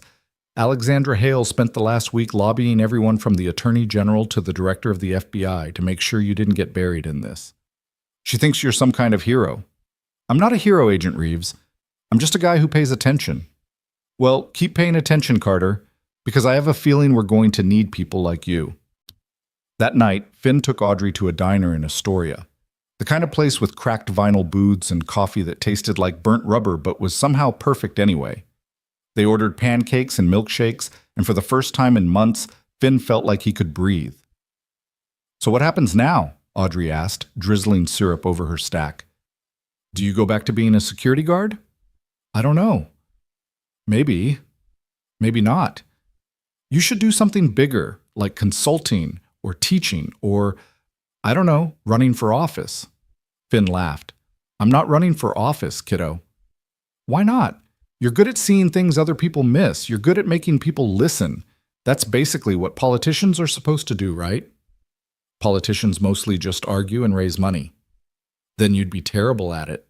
"Never mind," she grinned.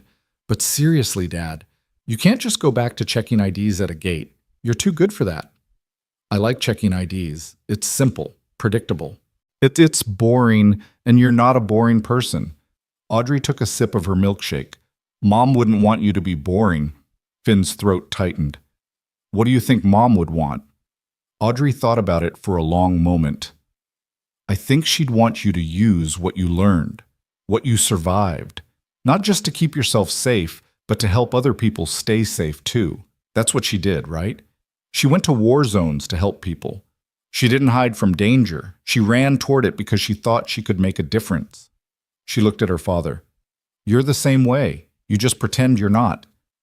Finn reached across the table and squeezed her hand. "When did you get so smart?" "I've always been smart. You just weren't paying attention." He laughed, and it felt good. It felt like hope. 2 weeks later, Finn received a formal letter from Hale Dynamics. Inside was a severance check, generous, more than he'd expected, and a brief note from Robert Hale himself. "Mr. Carter, while I do not agree with my daughter's decision to cooperate with federal authorities, I recognize that you acted with integrity throughout this ordeal. Hale Dynamics will be restructuring over the coming months, and I wanted to personally ensure you were compensated fairly for your service. Additionally, I would like to extend an offer. If you are interested in returning to the security field in a leadership capacity, I believe there is a place for someone with your skills and perspective in the industry. Please contact my office if you wish to discuss further. Respectfully, Robert Hale." Finn read the letter twice, then set it down and stared out the window. Leadership capacity, skills, and perspective. It was an olive branch, or maybe a recruitment pitch. Either way, it was an opportunity, but he wasn't sure he wanted it. His phone buzzed. A text from Alexandra. "Did you get my father's letter?" "Yes. Are you going to take him up on it?" "I don't know. Are you going to tell me what to do?" "No, but I will tell you this. The industry needs people like you. People who care more about doing the right thing than covering their ass. If you don't take my father's offer, take someone else's. Or build your own. Just don't go back to standing at a gate. You're better than that." Finn smiled and texted back. "I'll think about it." He set the phone down and looked at the framed photo of Sarah on the mantel. She was laughing in the picture, her hair blowing in the wind, her eyes bright with life. And for the first time in 2 years, when Finn looked at her face, he didn't feel guilt. He felt gratitude. "I'm trying," he whispered. "I'm still trying." And in the silence of his small apartment, with the city humming outside and his daughter humming in her room, Finn Carter felt something he hadn't felt since Kabul. He felt like maybe, just maybe, he was exactly where he was supposed to be. 3 weeks after the letter arrived, Finn was standing in line at the bodega downstairs, buying milk and cereal, when his phone rang. The number was unfamiliar, but he answered anyway. "Mr. Carter, this is Diane Fremont from the Senate Armed Services Committee. Do you have a few minutes to talk?"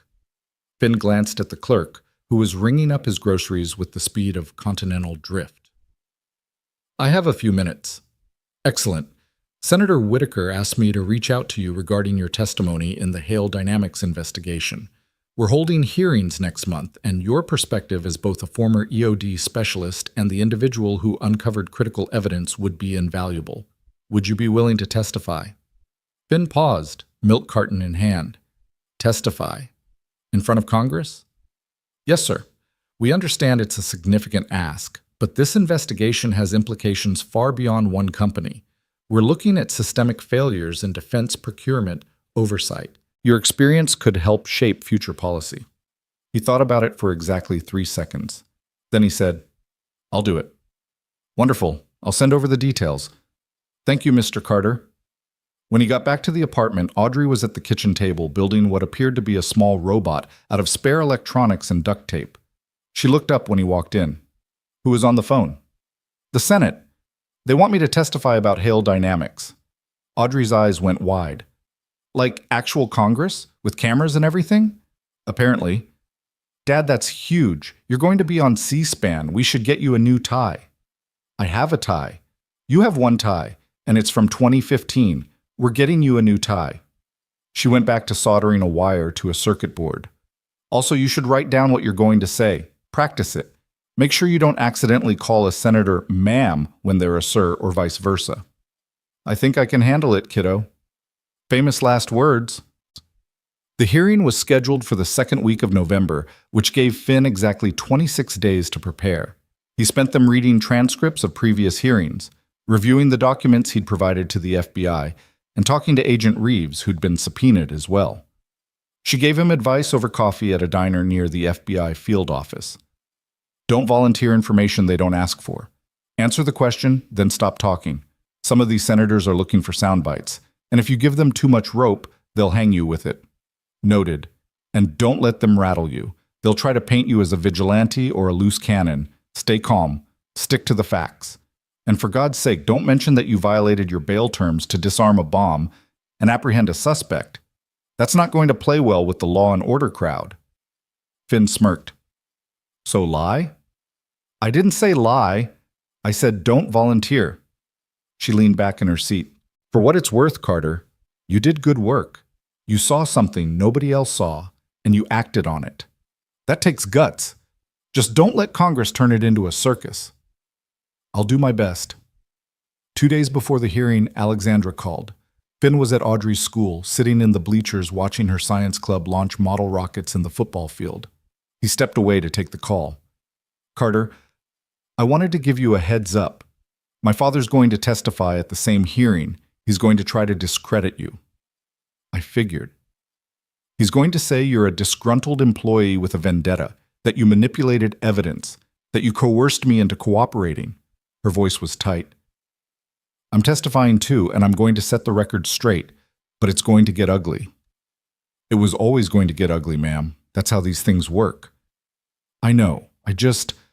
I wanted to thank you for everything, for saving my life, for believing me when I gave you that flash drive, for not letting my father bury this." She paused.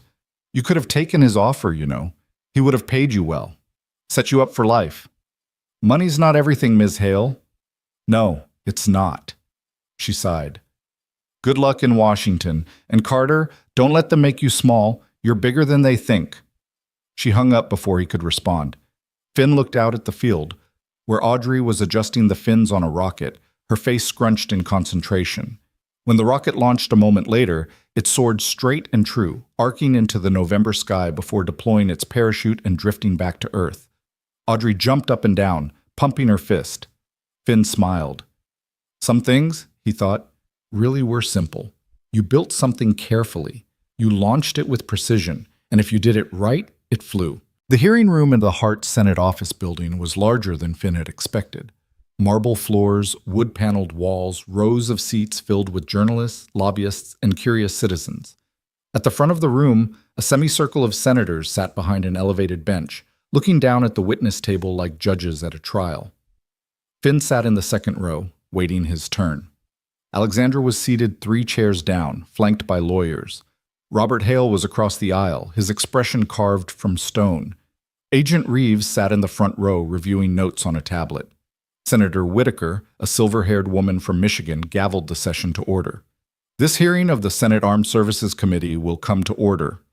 We are here today to investigate serious allegations of safety violations and procurement fraud involving Hale Dynamics Corporation, one of the nation's largest defense contractors. We will hear testimony from multiple witnesses, including corporate executives, federal investigators, and independent parties who brought these issues to light. She adjusted her glasses. Our first witness is Mr. Robert Hale, founder and former CEO of Hale Dynamics. Mr. Hale, please raise your right hand. Robert Hale stood, swore to tell the truth, and sat down with the bearing of a man who'd testified before Congress a dozen times. When Senator Whitaker asked him to provide his opening statement, he spoke with the confidence of someone who believed he was untouchable. Madam Chairwoman, members of the committee, thank you for the opportunity to address these allegations. Hale Dynamics has served this nation for 40 years, providing cutting-edge technology to our armed forces. We employ 30,000 Americans. We've contributed to every major defense initiative since the Gulf War, and we take the safety and integrity of our products extremely seriously. He paused for effect.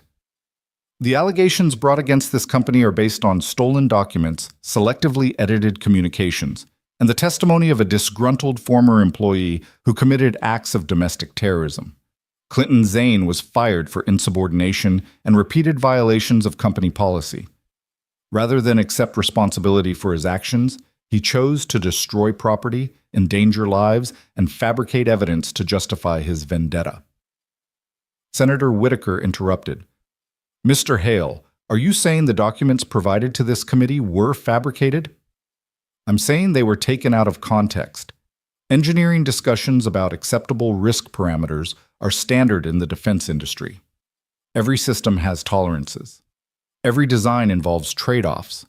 To suggest that internal deliberations about those trade-offs constitute negligence is absurd.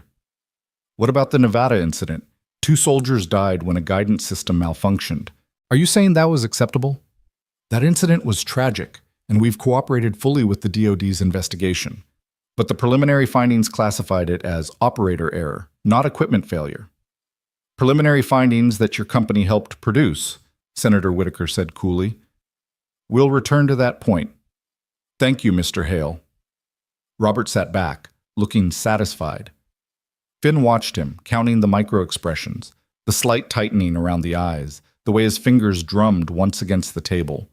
The man was confident, but not as confident as he pretended to be. Alexandra was called next. She stood, swore her oath, and sat down with her hands folded on the table. Senator Whitaker's expression softened slightly. Ms. Hale, you recently resigned as CEO of Hale Dynamics and agreed to cooperate with federal investigators. Can you explain why? Alexandra took a breath. Because I realized that my company had prioritized profit over safety, and I couldn't be part of that anymore. The room erupted in whispers. Robert Hale's face went purple. Senator Whitaker raised a hand for silence. Ms. Hale, are you testifying that Hale Dynamics knowingly deployed flawed technology? Yes, Senator, I am. And you have evidence to support this? I do. I provided it to the FBI, and I'm providing it to this committee. Internal communications show that senior engineers, including Clinton Zane, raised concerns about the guidance system's error margins. Those concerns were dismissed by executive leadership, including my father and myself, Because addressing them would have delayed production and jeopardized an $800 million contract. Robert Hale leaned forward to his microphone. Madam Chairwoman, my daughter is not a qualified engineer. She's operating under a misunderstanding of... Mr. Hale, you'll have a chance to respond. Please let Ms. Hale finish. Alexandra continued, her voice steady. After the Nevada incident, I reviewed the findings myself. The malfunction was not operator error. It was a cascading failure caused by the exact vulnerability Clinton Zane had warned us about. And instead of taking responsibility, we allowed the DoD to classify it incorrectly because it protected our liability. That's a lie, Robert's voice boomed across the chamber. Madam Chairwoman, I demand... Mr. Hale, you are out of order. One more outburst and you'll be removed from this chamber. Robert sat back, fuming. Alexandra met her father's eyes, and Finn saw something pass between them, anger, betrayal, and a kind of sad finality. Thank you, Ms. Hale, Senator Whitaker said. This committee appreciates your courage in coming forward. After a short recess, Finn was called to the witness table. He walked to the front of the room, acutely aware of every eye on him, and raised his right hand. Do you solemnly swear to tell the truth, the whole truth, and nothing but the truth? I do. He sat down, adjusted the microphone, and waited. Senator Whitaker smiled faintly. Mr. Carter, you've had quite a month. Yes, ma'am. You're a former Army EOD specialist, correct? Yes, ma'am. 6 years, Iraq and Afghanistan. And you were working as a security guard at Hale Dynamics when the bombing occurred? That's correct. Can you walk us through what happened that morning? Finn took a breath and began. He described the white van, the driver's behavior, the fake badge, the decision to run to the executive floor. He described locking Alexandra in the panic room, the explosions, the interrogation, the storage unit. He spoke clearly, factually, without embellishment. When he finished, Senator Whitaker leaned forward. Mr. Carter, you disarmed a live explosive device without backup, without authorization, and while under house arrest. Why? Because people would have died if I didn't, ma'am. That's not your job. You were a security guard. Why didn't you wait for the bomb squad? Because the bomb squad wouldn't have arrived in time. The device was set to detonate in 38 minutes. Evacuation radius was 300 meters. There was an elementary school inside that radius. He met her eyes. I had the training, I had the tools, and I had 38 minutes, so I used them. A younger senator, a man from Texas with a drawl and a skeptical expression, spoke up. Mr. Carter, isn't it true that you violated the terms of your bail to insert yourself into an active federal investigation? Yes, sir. And isn't it true that you had a personal relationship with Ms. Hale that might have influenced your actions? No, sir.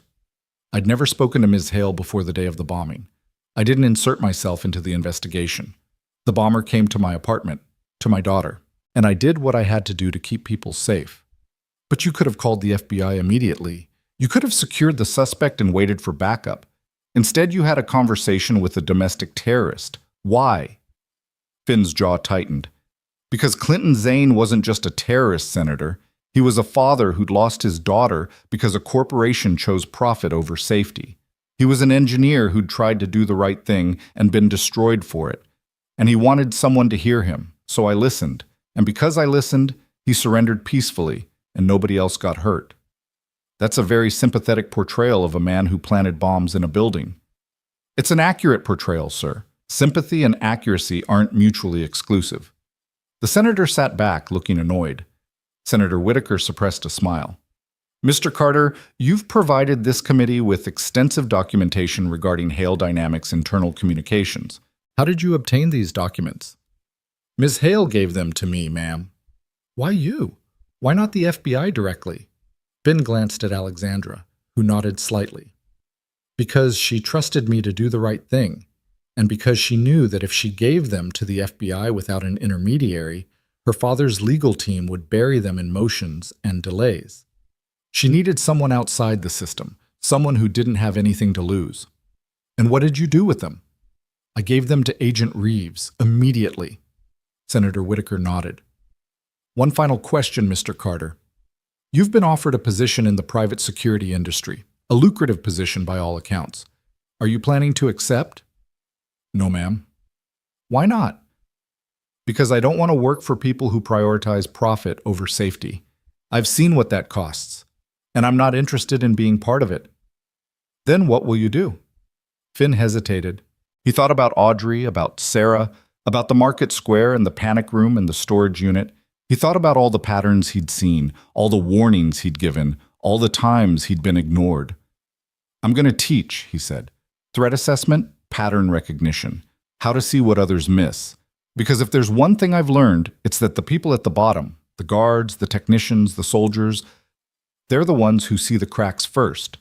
And if we train them to trust their instincts and speak up, maybe we can stop the next disaster before it happens. Senator Whitaker smiled. I think that's an excellent idea, Mr. Carter. Thank you for your testimony. After the hearing, Finn stood in the hallway outside the chamber, loosening his tie and feeling like he'd just run a marathon. Alexandra approached, her lawyers trailing behind. You did well in there, she said. So did you. Your father looked like he wanted to strangle someone. Probably me. She glanced back toward the chamber. He hasn't spoken to me since I resigned. I don't think he ever will. I'm sorry. Don't be. I made my choice, and I'd make it again. She held out her hand. Thank you, Carter, for everything. He shook it. What will you do now? Start over, I guess. I've been talking to some investors about launching a new firm, one that actually prioritizes safety and transparency. It'll be smaller, less profitable. But maybe that's the point. She smiled. And I've been thinking about your idea. Teaching, training. Maybe there's a place for that kind of work in the industry. Maybe we need people like you to keep people like me honest. Maybe. If you ever want to collaborate, let me know. I think we'd make a good team. I'll keep that in mind, Ms. Hale. She walked away, her heels clicking against the marble floor, and Finn watched her go. Then he pulled out his phone and texted Audrey. Done. Coming home. Her response was immediate. Did you call anyone the wrong pronoun? No. Did you accidentally swear? No. Then I'm proud of you. Also, Mrs. Chen made empanadas. Hurry home. Finn smiled and headed for the exit. The fallout from the hearing was swift and comprehensive. Within 2 weeks, the Department of Justice announced criminal charges against 3 senior executives at Hale Dynamics, including Robert Hale, for fraud, obstruction of justice, and manslaughter. The company's stock plummeted. Major contracts were canceled, and the DoD launched a comprehensive review of its procurement processes, with new oversight mechanisms designed to prevent similar failures. Clinton Zane was sentenced to 12 years in federal prison for domestic terrorism and destruction of property. But his testimony, combined with the evidence he'd provided, led to sweeping changes in how defense contractors reported safety concerns. Whistleblower protections were strengthened, independent review boards were mandated, and a new federal task force was established to investigate procurement fraud. It wasn't perfect. It wasn't enough. But it was something. 2 months after the hearing, on a cold January morning, Finn stood in front of a classroom at John Jay College of Criminal Justice in Manhattan. 23 students sat in the rows before him, some military veterans, some aspiring federal agents, some just kids who wanted to make a difference. Good morning, Finn said. I'm Finn Carter, and this is Threat Assessment and Pattern Recognition. Over the next 16 weeks, we're going to talk about how to see the things other people miss, how to trust your instincts, and how to speak up when something doesn't feel right, even if everyone else tells you you're wrong. A hand went up in the back row. Is it true you disarmed a bomb while under house arrest? Finn smiled. Let's start with lesson 1. Sometimes the rules are less important than the results. But let's also be clear. I got lucky. I had training, experience, and 38 minutes. Most of you won't have all 3. So the question isn't whether you can be a hero. The question is whether you can be observant, prepared, and brave enough to act when it matters. He clicked to the first slide. Let's talk about anomalies. After class, Finn walked across campus to the coffee shop where he'd agreed to meet Alexandra. She was already there, sitting by the window with 2 cups on the table. You're late, she said. Class ran long. Students had questions. Good questions? Mostly. One kid asked if I'd ever met Jason Bourne. Alexandra laughed. And what did you say? I told him Jason Bourne doesn't fill out incident reports. She slid one of the coffees toward him. I wanted to update you on something. The Hale Carter Foundation officially launched last week. Finn blinked. The what? The Hale Carter Foundation. My father agreed to fund it as part of his plea deal. $10 million to support veterans' transition programs, engineering scholarships, and safety training initiatives. I'm running it, and I'd like you to be on the advisory board. Alexandra, I don't know anything about running a foundation. You know about seeing problems before they explode. That's what we need. She leaned forward. We're also launching a fellowship program. High school students interested in STEM fields get mentorship, internships, and college scholarships. Audrey's already been nominated as one of the first fellows. Finn stared at her. You nominated my daughter? I didn't nominate her. Her science teacher did. Apparently, she built a functional seismograph out of spare electronics and predicted a minor earthquake 2 days before it happened. The teacher said she's unnervingly brilliant. Alexandra smiled. Wonder where she gets that? Finn shook his head, but he was smiling too. She's going to be impossible to live with after this. Good. The world needs more impossible women. They sat in comfortable silence for a moment, watching the students stream past outside the window. Then Alexandra said quietly, Do you ever think about that day? The panic room? Every day. Do you regret it? Any of it? Finn thought about Sarah, about the market square, about all the years he'd spent counting seconds and searching for patterns. He thought about Audrey, about the hearing, about standing in front of a classroom and teaching people to trust their instincts. No, he said. I don't regret it. I just wish I'd figured it out sooner. Figured what out? That sometimes the best way to honor the people you've lost is to keep doing the work they believed in, even when it's hard, even when nobody's watching. He met her eyes. Sarah used to say that the world doesn't change because of grand gestures. It changes because of small, consistent acts of courage. And I think she was right. Alexandra nodded slowly. Your wife sounds like she was an extraordinary person. She was. And I think she'd be proud of what we've built here. I think so too. That evening, Finn picked Audrey up from her robotics club meeting and drove her to a small community center in Queens. Inside, a dozen veterans sat in a circle, talking about their transitions from military to civilian life. It was a support group Finn had started attending 3 months ago, and tonight, for the first time, he'd agreed to speak. Audrey sat in the back row, doing homework on her tablet, while Finn stood at the front of the room. My name is Finn Carter, he said. I was Army EOD for 6 years.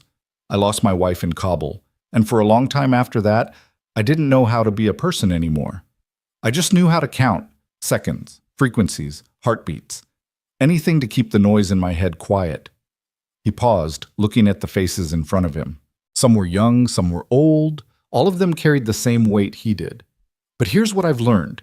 You don't stop being a soldier just because you take off the uniform. You don't stop seeing threats just because you're not overseas. And you don't stop wanting to protect people just because the war is over. He took a breath. The question is, how do you take all that training, all that hypervigilance, all that need to serve, and turn it into something that doesn't destroy you? How do you find purpose when the mission is over? A woman in the second row raised her hand. Did you figure it out? I'm figuring it out, Finn said, every day. And what I've learned is that the mission isn't over. It's just different. Instead of disarming bombs, I'm teaching people how to recognize threats. Instead of filing reports that get ignored, I'm building systems that make sure people listen. Instead of counting down to disaster, I'm counting up to possibility. He looked at Audrey, who'd stopped doing her homework, and was watching him with Sarah's eyes. And I'm doing it for the people I love, the ones who are here and the ones who aren't, because that's what they would have wanted. That's what they deserved. When the meeting ended, a young man approached Finn. He couldn't have been more than 25, with a prosthetic leg and a Marine Corps tattoo on his forearm. Sir, I just wanted to say thank you. I've been struggling since I got back. Couldn't hold a job, couldn't sleep, couldn't stop feeling like I should be doing something. And what you said about finding a new mission, that makes sense to me. What did you do in the Corps? Finn asked. Combat engineer, cleared routes, diffused IEDs, built bridges. Then you're exactly the kind of person we need. Are you looking for work? The young man blinked. Are you offering? I'm teaching a course at John Jay. We could use a TA, someone with field experience. It doesn't pay much, but it's a start. And if you're interested in going back to school, I can help you navigate the GI Bill. The young man's eyes welled up. Seriously? Seriously, give me your contact info. We'll set something up. As Finn and Audrey walked to the car, she bumped his shoulder with hers. You're collecting strays now? I'm building a team. Same thing. She climbed into the passenger seat. You're a good person, Dad. Mom would be really proud of you. Finn started the engine, and for the first time in years, when he thought about Sarah, he didn't feel the weight of guilt. He felt the lightness of gratitude. I hope so, kiddo, he said. I really hope so. 6 months later, on a warm June evening, Finn stood on the rooftop of a newly renovated building in Brooklyn. The structure had once been a warehouse, but now it housed the headquarters of the Hale Carter Foundation, complete with classrooms, workshop spaces, and a state-of-the-art lab for student fellows. Alexandra stood beside him, holding a champagne flute and looking out over the city. We did it, she said. You did it. I just showed up. You did more than show up, Carter. You changed everything. She gestured to the building below. This place exists because you refused to look away, because you saw something wrong and decided to fix it, even when it cost you everything. It didn't cost me everything. I still have Audrey. I still have work that matters. That's more than enough. Is it? Alexandra turned to face him. What about you, Carter? What do you want? Not for Audrey, not for your students. For you. Finn thought about it. He thought about Sarah, about the life they'd planned before the war, about all the dreams that had died in that market square. And then he thought about the life he'd built since, the students he'd taught, the veterans he'd helped, the foundation they'd created together. I want to keep doing this, he said. I want to keep teaching people to see patterns, to trust their instincts, to speak up when something's wrong. I want to keep building a world where people like Clinton Zane don't feel like violence is their only option. And I want to make sure that when people do speak up, someone actually listens. Alexandra smiled. Then let's keep building.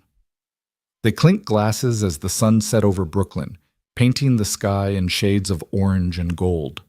Below them, the city hummed with life, millions of people moving through their lives, unaware of the patterns that connected them, the systems that protected them, the quiet guardians who watched over them. And on the rooftop, Finn Carter stood with his daughter beside him, counting not seconds or frequencies or threats, but blessings. 1. The students who'd found their purpose. 2. The veterans who'd found their way home. 3. The foundation that would outlive them all. 4. The knowledge that Sarah's legacy wasn't in the market square, but in every life they touched, every person they helped, every small act of courage they inspired. Audrey appeared at his elbow, holding a bright red kite she'd built herself, a complex design with sensors and stabilizers and a camera mounted on the tail. Ready to test it? She asked. Always. Together they walked to the edge of the roof. Finn held the string while Audrey adjusted the tension, checking the wind speed and direction with the same focus he'd once used to defuse bombs. When everything was perfect, she nodded, and they launched the kite into the evening air. It rose higher and higher, held aloft by timing, trust, and invisible balance. The camera on its tail streamed footage to Audrey's tablet, a bird's-eye view of the city sprawling below, beautiful and chaotic, and full of possibility. Look at that, Audrey whispered. You can see everything from up here. That's the idea, kiddo. The higher you climb, the more you can see. And the more you can see, the more you can protect. Alexandra joined them, watching the kite dance against the darkening sky. Your daughter's going to change the world, Carter. I know. And so are you. Finn didn't respond. He just stood there, holding the string, counting the gentle pull of the wind against his hands. 1, 2, 3. And for the first time since the war, the silence in his mind wasn't grief or guilt or the endless ticking of a clock counting down to disaster. It was peace. And it was enough. Far below, in a federal prison in Pennsylvania, Clinton Zane sat in his cell and read a letter that had arrived that morning. It was from Finn Carter, and it contained a single photograph, the dedication plaque at the Hale Carter Foundation building. Engraved in the metal were the names of people who'd died because safety warnings had been ignored. Sarah Carter was on the list. So was Emma Zane. At the bottom of the letter, Finn had written, "Your daughter's name will be remembered, not for how she died, but for how she lived and for the changes her story inspired. That's not justice, but it's something, and sometimes something is enough." Zane folded the letter carefully, tucked it under his pillow, and closed his eyes. For the first time in years, he slept without nightmares. And in Queens, in a small third-floor apartment that smelled like coffee and old books, Finn Carter sat at his desk and wrote lesson plans for the fall semester. Outside, the city hummed with its usual chaos: sirens, laughter, music, arguments, life in all its messy glory. He counted the sounds, 1, 2, 3, not because he needed to anymore, but because it reminded him that he was alive, that Sarah was gone, but her legacy lived on, that patterns could be seen, threats could be prevented, and sometimes, if you were brave enough and stubborn enough and paid enough attention, you could actually change things. He opened his laptop and typed a message to his students. Lesson 1, pay attention. Lesson 2, trust your instincts. Lesson 3, speak up. The world doesn't need more heroes. It needs more people who are willing to see what's wrong and do something about it. Be one of those people. He hit send, closed the laptop, and walked to Audrey's room. She was asleep, her robot arm dangling off the edge of the bed, her science fair trophy catching the streetlight from the window. Finn kissed her forehead gently. Sweet dreams, kiddo. Tomorrow we'll build something new. And as he closed the door and walked back to his own room, he looked at Sarah's photo on the nightstand. Her bright eyes, her wind-blown hair, her smile that had once been his whole world. "I'm still trying," he whispered. "Every day I'm still trying." And somewhere in the space between memory and hope, he felt her answer. Not in words, but in the quiet certainty that he was exactly where he was supposed to be, doing exactly what he was meant to do. The silence wasn't empty anymore. It was full of possibility. And that, Finn Carter thought, was more than enough.